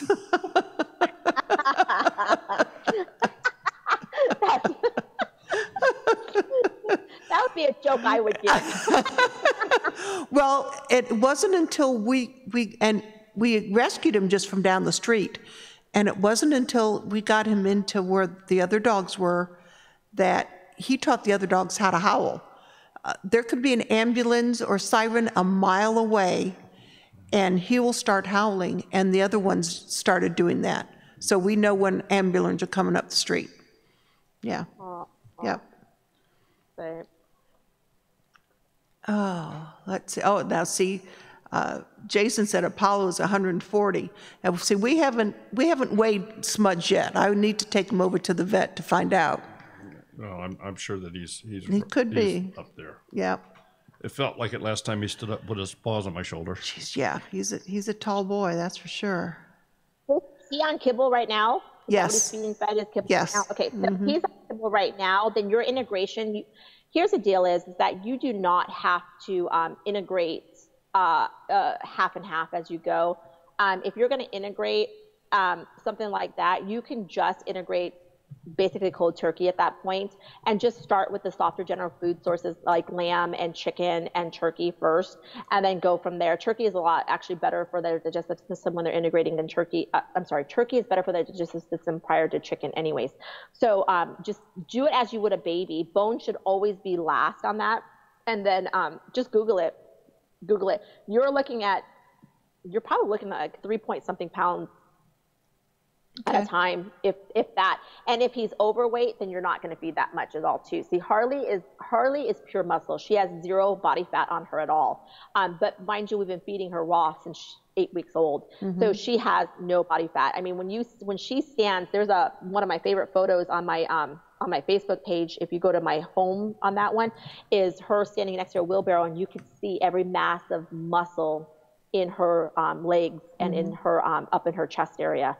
There is no fat on her at all, which means that overall it would not affect her joints at all, and inflammation is not going to be an issue for her in that sense. So yeah, So if you're going to do it, I would just start researching now, start collecting the food. When you have about a month's worth of food, go ahead and switch her. But, you know, even if you're feeding half kibble, half raw, that's still better than kibble all the way across the board. So if you have to do it that way for a while, then you could do it that way too. I lost my screen of questions. Oh, you're fine. You're fine. They Jason was talking about Apollo and Linda PG Nano Farm says my pit girl is 12 with health issues. Is it too late? No, not too late at all. Absolutely not too late at all. Wicket was 12 or 13 when we switched him over, and he had health issues. The excessive amount of yeast caused by kibble is a huge health condition in regards to dogs. Inflammation is another huge inflammation as well too. Just integrate them slowly and make the change. Like with Wicket, I was making his dog food. I wasn't even buying kibble for him. I was basically canning dog food for a month worth at a time. So I would spend a whole day cooking his dog food. I would can it up for the whole month, and then that's what he was getting. And then finally, when I saw no increase, minor increase in his health from that point, then I switched him fully raw. People have a misconception that they need fillers when they start making their homemade dog food. Well, sweet potatoes is one of the highest items in yeast that you can actually provide for your dog. And so I couldn't figure out why he was still having yeast issues. Well, it was coming from the sweet potatoes, when a lot of recipes were calling for sweet potatoes as a filler. So, so that, you know, that's a big thing. But when I switched Wicket to raw, his hot spots, which were bald, went away. His yeast issues went away. Inflammation went away. Justin blames me for adding years onto his life when he probably should have passed at 12. He ended up passing at 16. You know, if you know, not everybody can feed raw. So don't get me wrong. I'm not here to say that, you know, if you're not feeding raw, it's not the best thing for them. But even doing half and half is so much more beneficial to your pets than anything else. We are at a phase in our life that we can actually do full raw. And, you know, we're getting ready to bring in another large pup, and that large pup will actually be full raw as well too. You know, when we chose to live this life, it didn't just stop with us. It was important that we actually integrated it into our livestock as well, and into our animals, especially our animals. You know, we co-slept with our children until they were 5 and 6 years old, and all of a sudden they finally get out of the bed, and now I'm co-sleeping with my dog. You know, it's one of those things, you know. They then become your babies, and to me, it's the best thing that I can do for him, and that's what I've chose to do. Jason's asking if you could use wild game also. Yes. Yeah, you can use wild game. Remember, if you're using rabbit, it's freezing for 30 days. Same thing with pork. You need to freeze for 30 days prior if you're butchering your own before you feed them. So definitely mark your bags properly and freeze for 30 days. Wild game especially freeze for 30 days. You know, fish and omega-3 and eggs should be given 3 times a week anyways for them. Bone-in is only 10% of their diet. Okay, organ meat is only 5% of their diet. So, you know, you can balance it any which way you want. Tongue, ears, feet, tails, you know. Primal raw for us is fur in, feathers in, you know, and what that does is that cleans them out. But I also give other things like extra virgin coconut oil. I'm sorry, I give coconut oil. Virgin coconut. That's what she said, Daryl. She said fur in, feathers in? That's what she said, Daryl. And it just cleans them out? You said that, and I just got this strange look. He goes, did she just say fur and feathers? Yes, that's what I said. I just got this wild visual. It really does. It cleans all their organs out. But remember, my dogs actually also get colloidal silver on a daily basis as well too. My dog does. You know, and then on top of that, we do brewer's yeast for flea regimens. You know, we do everything as holistically as possible in regards to that. I just can't picture Smudge. Can you see Smudge walking around with the tail hanging out of his mouth? Well, I was thinking out of the other end. Oh, Lord. A lot better. That went downhill real fast. Oh, my gosh. Yeah, we have a local butcher in town, and she's wonderful. When she first opened, I used to go there for the dog bones. And she says, well, how many dogs do you have? And at the time, we had 5, because my shadow was still alive, and we still had Sam. And she says, well, how big are they? You know, are they, you know, these little, I go, oh no, they're like miniature ponies. And she just looked at me. I said, they're Great Pyrenees for the most part. So she gave me a bag of bones, and they were like, you know, femurs. They were the whole legs and whatever. And then I was talking to her, and I says, well, I'd like to get something for them that's, you know, whether it's meat or chicken or whatever that they can eat raw. And she gave me a box of frozen chicken wings. I go, what do I do with them? She goes, stick a few in a bag, put them in the, you know, put them in the freezer, put a few in a bag, and then shove them in the freezer. And she's about once a week, give them some. I go, just like that? Yep. I go, they won't choke? Nope, they're frozen, they're not cooked. And they love them. Oh yeah, oh yeah, oh yeah. Oh. Dogs are designed to eat raw. Well, yeah. They're designed to eat raw. Yeah. There's nothing that they can have. Now Harley, you know, with her in that sense is that when she was a pup, you know, because she was so big, she took out a couple of our chickens, and we had to train that out of her. Like, we had to train that out of her. Now, I can now give her, at one point, she wouldn't even take anything that we butchered right then and there. Like, she would not eat it. She refused to eat it. And then what happened was that after a period of time, and I told her it was okay to eat it, just not any of my other animals. She could eat what's in my hand, and that was it, is where it's at. You know, the misconception is, honestly, is that people are, I've gotten accused of trying to kill my dog by feeding him bones. I've gotten accused of just trying to kill my dog because it's going to give him salmonella or E. coli. But here's the truth of the matter. Bones that are raw are soft. Bones that are cooked are hard. Bones that are cooked will splinter. Yes, you should never give your dog a cooked bone. Right. Right? And so raw bone is completely soft. It breaks down into their digestive system very easily. But my dogs also get fermented foods as well, too. They get fermented, whatever's left over in a fermented jar, they actually get. You know, they get apple cider vinegar, they get kombucha, they get Scoobies, my Scooby. And so, yeah. Yeah, I put apple cider vinegar also. I put it in their water bucket. So, yep. Jason's asking, what do you do to prevent heartworms? We don't live in a state that actually has heartworm issues, Jason, so that's one of the things. Cool. Washington State has not been at a point where we are warm enough that actually has the mosquitoes on that situation. So we don't have a heartworm problem here. Now, if you go onto a raw-fed community site, they will tell you that a raw-fed diet boosts the immune system so much that it can actually repel things like that. There is very little cases that raw-fed dogs have actually been attacked with heartworm conditions. So I would not take your dog off of any heartworm treatment until they've been on raw-fed for at least a year.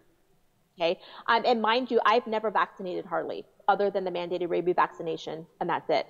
Because we live in the mountains and she does run the woods and things like that. My dog has never had a vaccination in any shape or form, but I don't leave my dog at a kennel either. So if I were to kennel my dogs and whatnot, I would have to vaccinate her, but my dog's never left in a kennel. The other thing too, Jason, is to keep in mind is that, where was I going with this? Things like kennel cough and things like that, those are all cured naturally. You don't have to give them anything like that.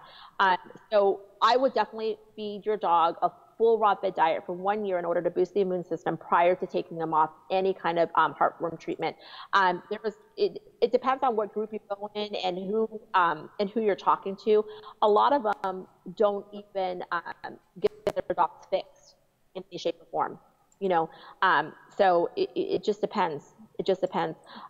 It's up to you on the heartworm regimen. But if you're in raw-fed groups, it's kind of like they'll just flat out tell you there's no need.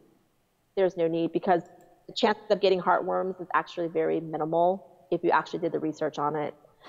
You have to get that just right mosquito that's going to give you that just right bite, or not you, the dog. And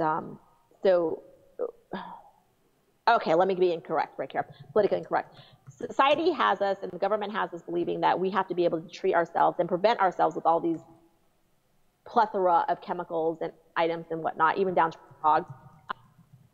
You know, the southern states will have a higher risk of carrying mosquitoes that actually can issue heartworm But the truth of the matter is that there's just not a lot.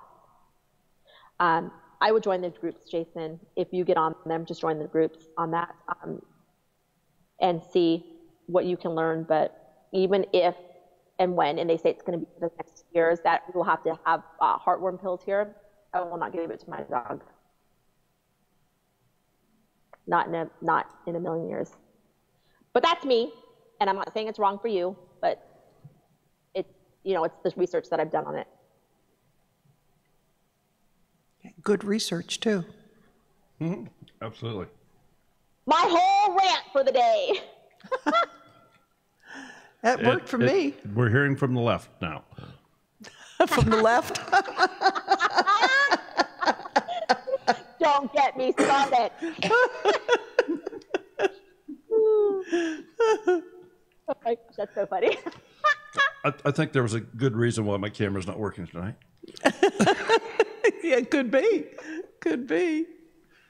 Yeah, Stella, you know what? I don't think Sam wasn't a real big hole digger. It's usually, it was Sassy or Sadie. Smudge does. But.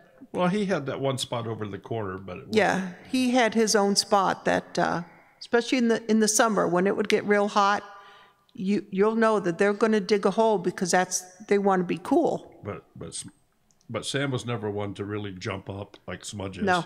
Mm-mm. Smudge just wants to look over top of your head. Yeah, well, he could do that too. Yes, he can. Jason wants to know, so do I win for the great questions? Jason, yes, because I could talk raw all day long, man. I'm not going to lie to you. I'm a very, I'm a big advocate on it, a big advocate. To me, feeding your dog half raw, half kibble is better than feeding no raw at all. And that's my firm belief on that matter. And, if we live the life that we live, why are we just doing it for ourselves? You know what I mean? And it's not saying modern medicine is bad, and it's not saying that it shouldn't be out there and it shouldn't be used, because, I use modern medicine. If I have to go to a doctor, I need to go to a doctor. There's no way around it. Doctors have been around for forever. There's never a time that there hasn't been some sort of doctor somewhere or another. But yeah, do it. I really encourage you to do it. And doing it as long as we have, it's just second nature for us at this point. Meal prep is a huge thing. If you can meal prep out as far as you can, where you're just grabbing that container and just putting it in the refrigerator to feed them the next day, that's going to save you so much time in the end. So meal prep is the best thing. And then you'll know exactly how much bone ratio you're giving them to how much organ ratio to how much meat ratio as well too. So meal prepping is great. I mean, I have Rubbermaid containers of her food that's stacked. Right? And so we just grab one, throw it in the fridge. As soon as we take one out, it's rotated out, and it's so much easier, so much easier. And mind you, you will know how your dog poops if you fed them right or you fed them wrong. Does that make sense? Too much bone, they're going to have very hard stools, and very often very white and chalky. Too much organ meat will be very runny. So you'll know how to pull back and how to adjust from that point. So it's really not science. It's very, very, very easy. And get a food scale, and you'll know. And you had talked about you have to freeze the food for 30 days. Items you do need to freeze for 30 days. Game, for example, game and pork should always be frozen for 30 days prior to feeding, especially on fresh butchering. It's very important to kill any form of bacteria that's in them. Beef, I fed beef straight when I brought it back from the butcher. I have fed quail. I have fed poultry, guineas, ducks, as is. But when it comes to rabbit, and even though we raise our own rabbit, I freeze 30 days. So with the quail, you just hand them the whole bird? Is that what you do? Yeah, after the whole bird. Well, I had to ask. When the kids went down last month to Dolly Parton Stampede, and the only thing they have on the menu was quail. That's what was on the menu because it was a dinner theater.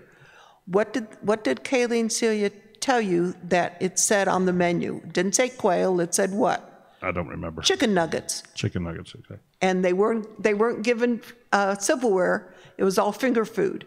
And even the little one, yeah, even the kids, and Kaylee's 9, they were given a quail.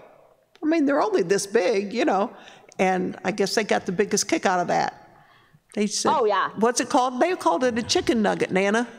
Yeah, but she's talking feathers, fur, and all. Well, the kids don't eat feathers and everything. I'm just thinking, okay, you take this little quail and you just kind of hold it down like you'd give him a little snack. And Smudge would take it. It just goes. Okay, I'm learning.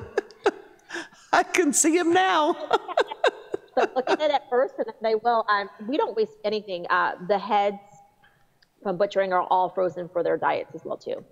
So yeah, I don't really waste anything. The bones are given whole, or do you grind things, or? No, they're given whole. So a whole bone actually cleans the tartar on their teeth. Harley is 4 years old this year. This May she'll be 4. She has absolutely no tartar on her teeth in any way, shape, or form. Wicket had tartar before we fed him raw. Once we fed him raw, 6 months later he was completely tartar free. Cool. Because the bone scrapes all the tartar from them and keeps the tartar off. I don't want to speak out of line here, but Goldshaw Farm just asked, what does the freezing do versus being fresh butchered? And my immediate answer is it kills the bacteria. Correct. Yep. Kills the bacteria out of the meat that's there, especially in wild game and pork. Yeah, you have to freeze it. Freezing it for 30 days kills bacteria that's actually found within the meat item. And Jason, especially if you're okay, Jason's asking, how do you know how much to give for the weight of the dog? Puppies will get fed separately than adult dogs. You can actually go in, Jason, Google raw fed diet and percentage weight. You key in, there's some of the sites that you have will actually allow you to key in their weight, and it'll break it down to how much it is. Harley, based on her weight, is the 90 pounds. She's at 1.5, 1.75. If I see that she's packing on a little bit of weight, but I know my dog, you know, really, really well because I've only fed her this, every once in a while, I swear Justin feeds her more than he's supposed to feed her because she starts to pack on the weight a little bit, and then we have to slim her back down a little bit. So just key it in. It'll tell you how many pounds per on your dog. I'm taking a good guess based on what you said your dog's weight is at. I would say that you're at 2.5 is what you should be feeding her a day, maybe a little bit more is what my guess is. But once you Google it and you just pull up, you know, how scale for feeding raw fed on that one, that's how we did it. We actually spent, when we knew we were bringing Harley home in June, we spent the first month prior to bringing her home just completely researching raw fed. And then we filled the freezer with what we needed. And then that was her food. And as a puppy, it was the chicken backs and chicken necks were that. But your dog is older, so any part of the bone in is fine to feed on that point of it. Yeah. And then we freeze dry her, like when we were training her, we freeze dried a lot of our treats. And that's how we train her because she's very food driven. So we gave her freeze-dried treats from our own freeze dryer. Oh, and she makes her own freeze-dried foods. Mm-hmm. That's just cool. Yeah. Wow. It's a changer, man. Game changer on that. I bet it is. I bet it is. Those things are just like, can't afford those puppies. They have a great layaway plan. And if you guys are interested in learning more, I have on my website, there's an affiliated link for it that you guys can go through and learn a little bit more about it as well too. Cool. It's an interest-free layaway plan with them, you know, so it's pretty cool. It's a pretty cool system. Well, and on here, I Wear Aprons says that they have an Akita that's 145 pounds and they feed it 2.75 pounds a day. Yeah, there you go. Cool. Yep. Well, this has absolutely been fascinating here this evening. Yeah, I've enjoyed it. Things you talk about, right? Raw feeding. Thanks, Jason. And then Kaylee, thanks for bringing out my house. Oh.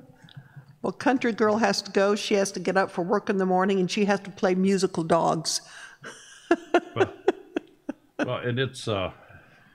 You know, it's almost 11 o'clock. Oh, it sure is. We've kept her here for almost 2 hours. We have. I mean, time has absolutely flown.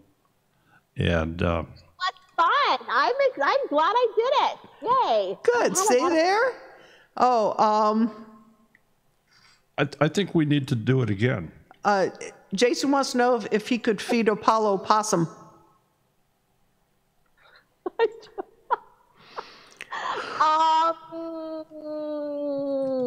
Freeze it first, I guess. I don't see why not, because when you raw feed your cat, we feed them. We do feed them mice. So if it's part of the rodent family, I mean, what did Eustace Conway say? If it doesn't eat me first, then I'm going to eat it, kind of thing. So yeah, Jason, I would definitely freeze it. I would definitely freeze it. But the thing about I don't know much about possum because we don't really run into them very much here, but isn't there a high risk of rabies infestation in possum? I don't know. That would be my concern on something like that, on a predator atom like that. I think I would go with possum before skunk. Oh yeah, me too. Yeah.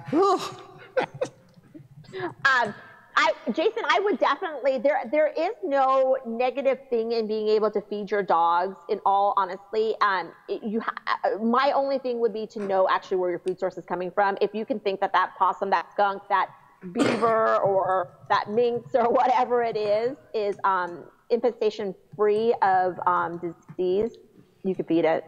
There's no way around it. There's nothing wrong with it. Real quick question about fish products. Is that something that you would then freeze first also? We do a lot of fishing here in Washington State, a lot of salmon fishing. So someone had basically hit me really hard. They were like, well, why are you giving your dog salmon? And salmon carries deadly diseases. And the truth of the matter is yes, salmon carries a specific disease, but it's the salmon that runs the rivers that carry disease. When I bring in wild caught salmon and whatnot, that's what I feed my dog. I feed my dog wild salmon. Okay, I don't feed my dog salmon that's spawning and coming into the rivers and the creeks up here in Washington State. I only feed him wild bred on that. Trout, I don't mind feeding trout and whatnot, but Harley loves fish heads. So as I'm cleaning fish, she's gotten the heads without a problem at all. But I just throw everything else in the freezer for her. This just all amazes me. I'm like, all righty. I have no doubt that Smudge would have no problem eating any of this stuff. Oh, I should give a food demonstration with animals at the next Home Service America conference. She would have the most popular booth. Oh, that's no doubt. That thing would be sold out. All day. She would eat all day too. All day if I let her. No doubt about it. All day. All day. Goodness. So, well, anyway, it is getting late, folks. Now Jason's wondering about catfish. Why not? Well, oh yeah. Yeah. Oh yeah.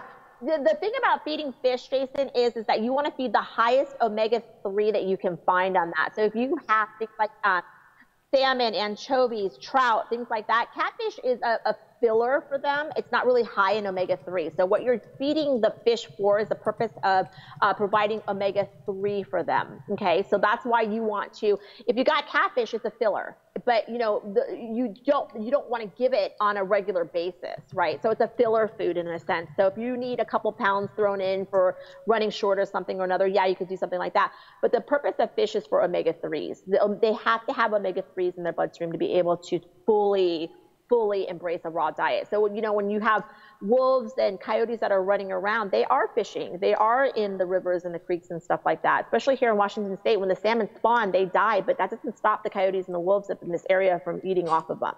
So, it's the omega-3s, higher concentrate of omega-3s is what you want to give them. So if you can't find salmon up there, dig out some trout and just find whatever fish in your area that is higher in omega-3 is what you're going to feed them. Now, would you do, when you make your meals for your dogs, do you do a separate fish meal or do you mix it with the meat also? Mix it with the meat. Okay. I mix it in with the meat. So basically, you'll see Harley loves tomatoes and she loves blueberries. So you will see her in the garden just sitting there gingerly picking blueberries off of the bush. She loves blueberries, but blueberries are actually high in anti-inflammatory as well as raspberries too.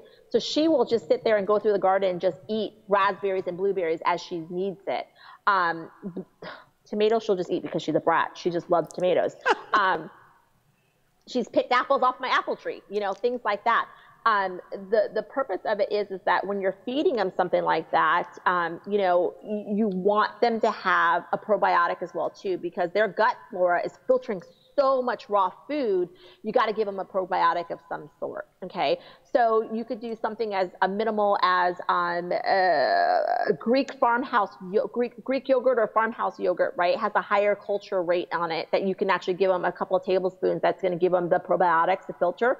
However, if you give them too much, it's going to cause diarrhea. So those are things that you learn along the way. If you're fermenting foods, then you know what? At that point, just give them a little bit of that fermented kraut that's the bottom of the jar, or a fermented green bean, or a fermented cucumber, or whatever, you know, you're making a pickle, whatever the case is, just feed them that. That's omega-3. Or on top of it, you could take some of that liquid and just pour it on top of their foods, because that's still live bacteria is cleaning out their gut flora. So, you know, those are things that you really think about. What about using coconut oil? I give Harley coconut oil every single day. She gets a tablespoon, sometimes 2 of coconut oil. She gets raw eggs 3 times a week, and she gets raw omega-3 salmon 3 times a week as well too. Now, we're lucky with the salmon because we live in Washington State. Right. So, you know, we're really, really lucky with that. Yeah. Yeah, I give the dogs coconut oil. Yeah. At least once a week. I didn't even think about every day, but it's at least once a week I give it to them. Wicket was getting bee pollen for allergies. Wicket had horrible allergies, so he was getting a tablespoon of bee pollen every single day with part of his feed. Wow. So that's helping with his allergies. Yeah. Things you learn on these chats, you know? Yeah, absolutely. But it's just one of those things, man. That's the one thing I am passionate about is raw feeding. Raw feeding was a must for us when we brought in another dog onto the property. It was just one of those things that Justin and I had talked about over and over again. And Justin was like, I thought we were only going to feed raw for the first 6 months. This is costing us a lot of money. And now it's going on 4 years, and he would not have it any other way. I will tell you, I'll share a secret. Is Jason still on? I'll share a secret. When I wrote the book last year, I basically had 2.5 months to write it. And that 2.5 months time frame, Justin was working out of town. So we switched Harley to kibble in that 2.5 months. She had, in that time, had so much yeast built up, her paws were red and raw, okay? She started having patches of red all over her skin on that, and she packed on so much weight. Once the book was done and the manuscript was turned in, I put her back on raw. I had to have her drop all that weight again, and it took about 2 months before all that yeast buildup finally left her system. Wow. So never again. I should have prepared better in getting everything more in the freezer for her.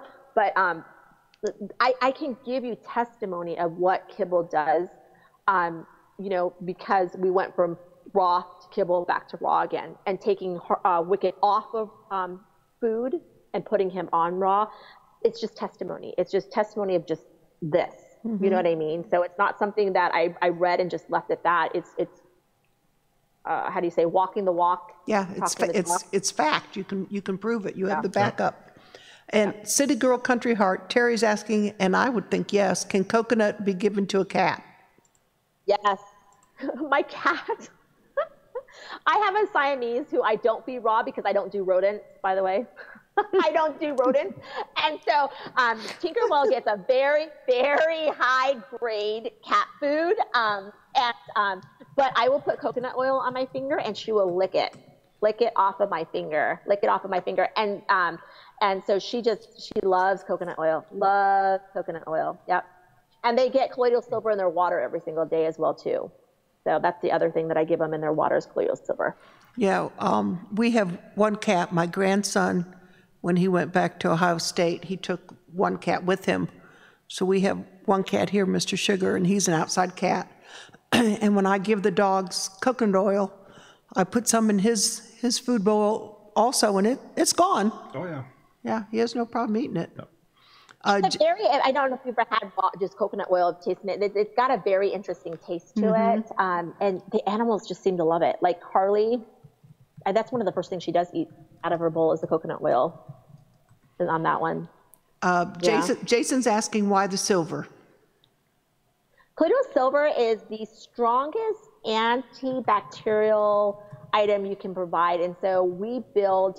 Justin consumes colloidal silver every single day as well too, because he works currently working in the Puget Sound on the pier front right now. Prior to that, he was a superintendent for sewer plant systems. So we build the immune system with colloidal silver, especially when we decided that we weren't going to vaccinate Harley. We truly utilize colloidal silver, and Jason, you know how much I love my essential oils. Colloidal silver is something we provide our dogs every single day for colloidal silver. We also give colloidal silver to the poultry flock because we run rampant in the Pacific Northwest. Somebody here was from Camino Island. We run rampant in regards to coccidiosis in our area because we are not cold enough and we're very wet. So what happens to the feces? It just sits there. It starts to integrate into your soil and whatnot. And even though my flock free ranges, we provide colloidal silver to our poultry team on a regular basis as well too. So you're building the immune system, right, from inside out. And then any wound care as well too, we treat with colloidal silver as well on that. And then on top of that, we integrate essential oils and we integrate herbs as well too to build a stronger immune system for our livestock and our pets and ourselves. Did that answer it? I think that not only answered it, and folks, I'm sure that if you think of something tomorrow, the next day. He's ready to go to bed, man. Let the man sleep. No, it's not that at all. We know where to get in touch with Ann. I know a lot of people have kind of dropped off here, and it is getting late. And this is just, I want her back. We're just going to have to reschedule her. That's all we're going to have to do. I will mention, and there are quite a few YouTubers that don't have Facebook, and that's cool. I mean, I can understand that. For those that do, Ann does live streams on Facebook. And if you want to catch her, you go to her page on Facebook and click the little, it's like here you have the bell. That way you're made sure that you're notified when she goes live. And she'll just sit there and she may not acknowledge you because she's just talking to the camera and saying what she has to say, but she has some great live streams. I've been there. If you put in that link for the Farm Girl's Guide to Preserving the Harvest link on that one, and then there's how often are we doing that, Sherry? What, once a week? Once a week. What are you asking me for? What am I doing today? Oh my gosh. See, they're already saying, yeah, they want you back. Yes, absolutely. I would you know what, Sherry, let's talk about my schedule. Okay. I am, after this live stream, to be honest with you, I am spending the rest of the holiday with my family. Oh, by all means. We didn't do a very big holiday last year because of the book writing, but I am committed to my family from this point. You were my last commitment. Until the new year, and then let's talk in January what we have for the schedule. Yeah, sounds good. May, so yeah, it's going to be busy in May, but we can look at the schedule and see what's going on from that. By all means. Yeah, by all means. At this point, we are booked up through February. Middle of February. Yeah. All the way. Yeah. Okay, that makes sense. I don't have to rush. No, you don't have to rush. And I still need to get Amy on here, but I know with not muzzle tough that she's expecting. For those that do not know that, Amy Fuel is expecting a baby. Woohoo! So I'm glad you clarified that, and that she just wasn't expecting a package or. Well, it is sort of a package. Okay. Of sorts.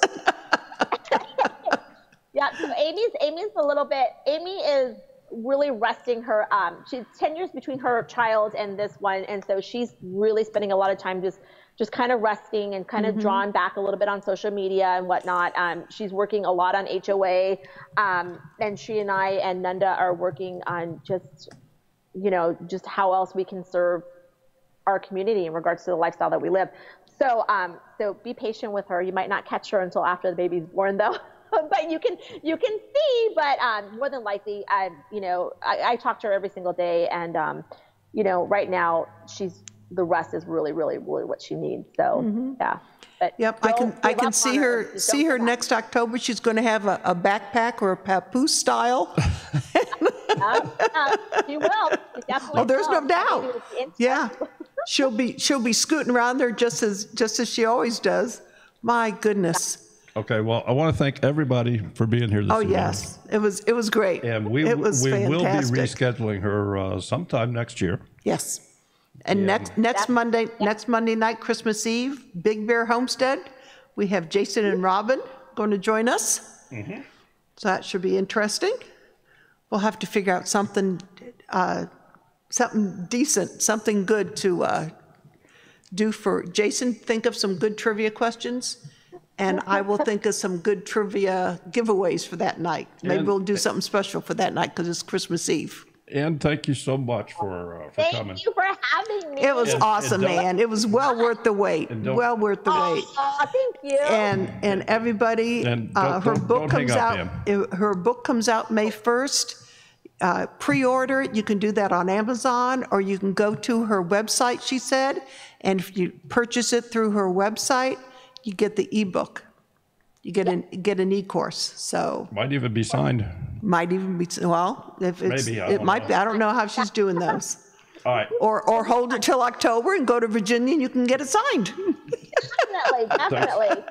Yep. Everybody, thanks so much for being here. We will see you next week. I have the Filmora class tomorrow night, and we want to do a little bit of talking about OBS as well. So we'll have to see how that goes. Take care. And we wish you the best. Good night. Good night.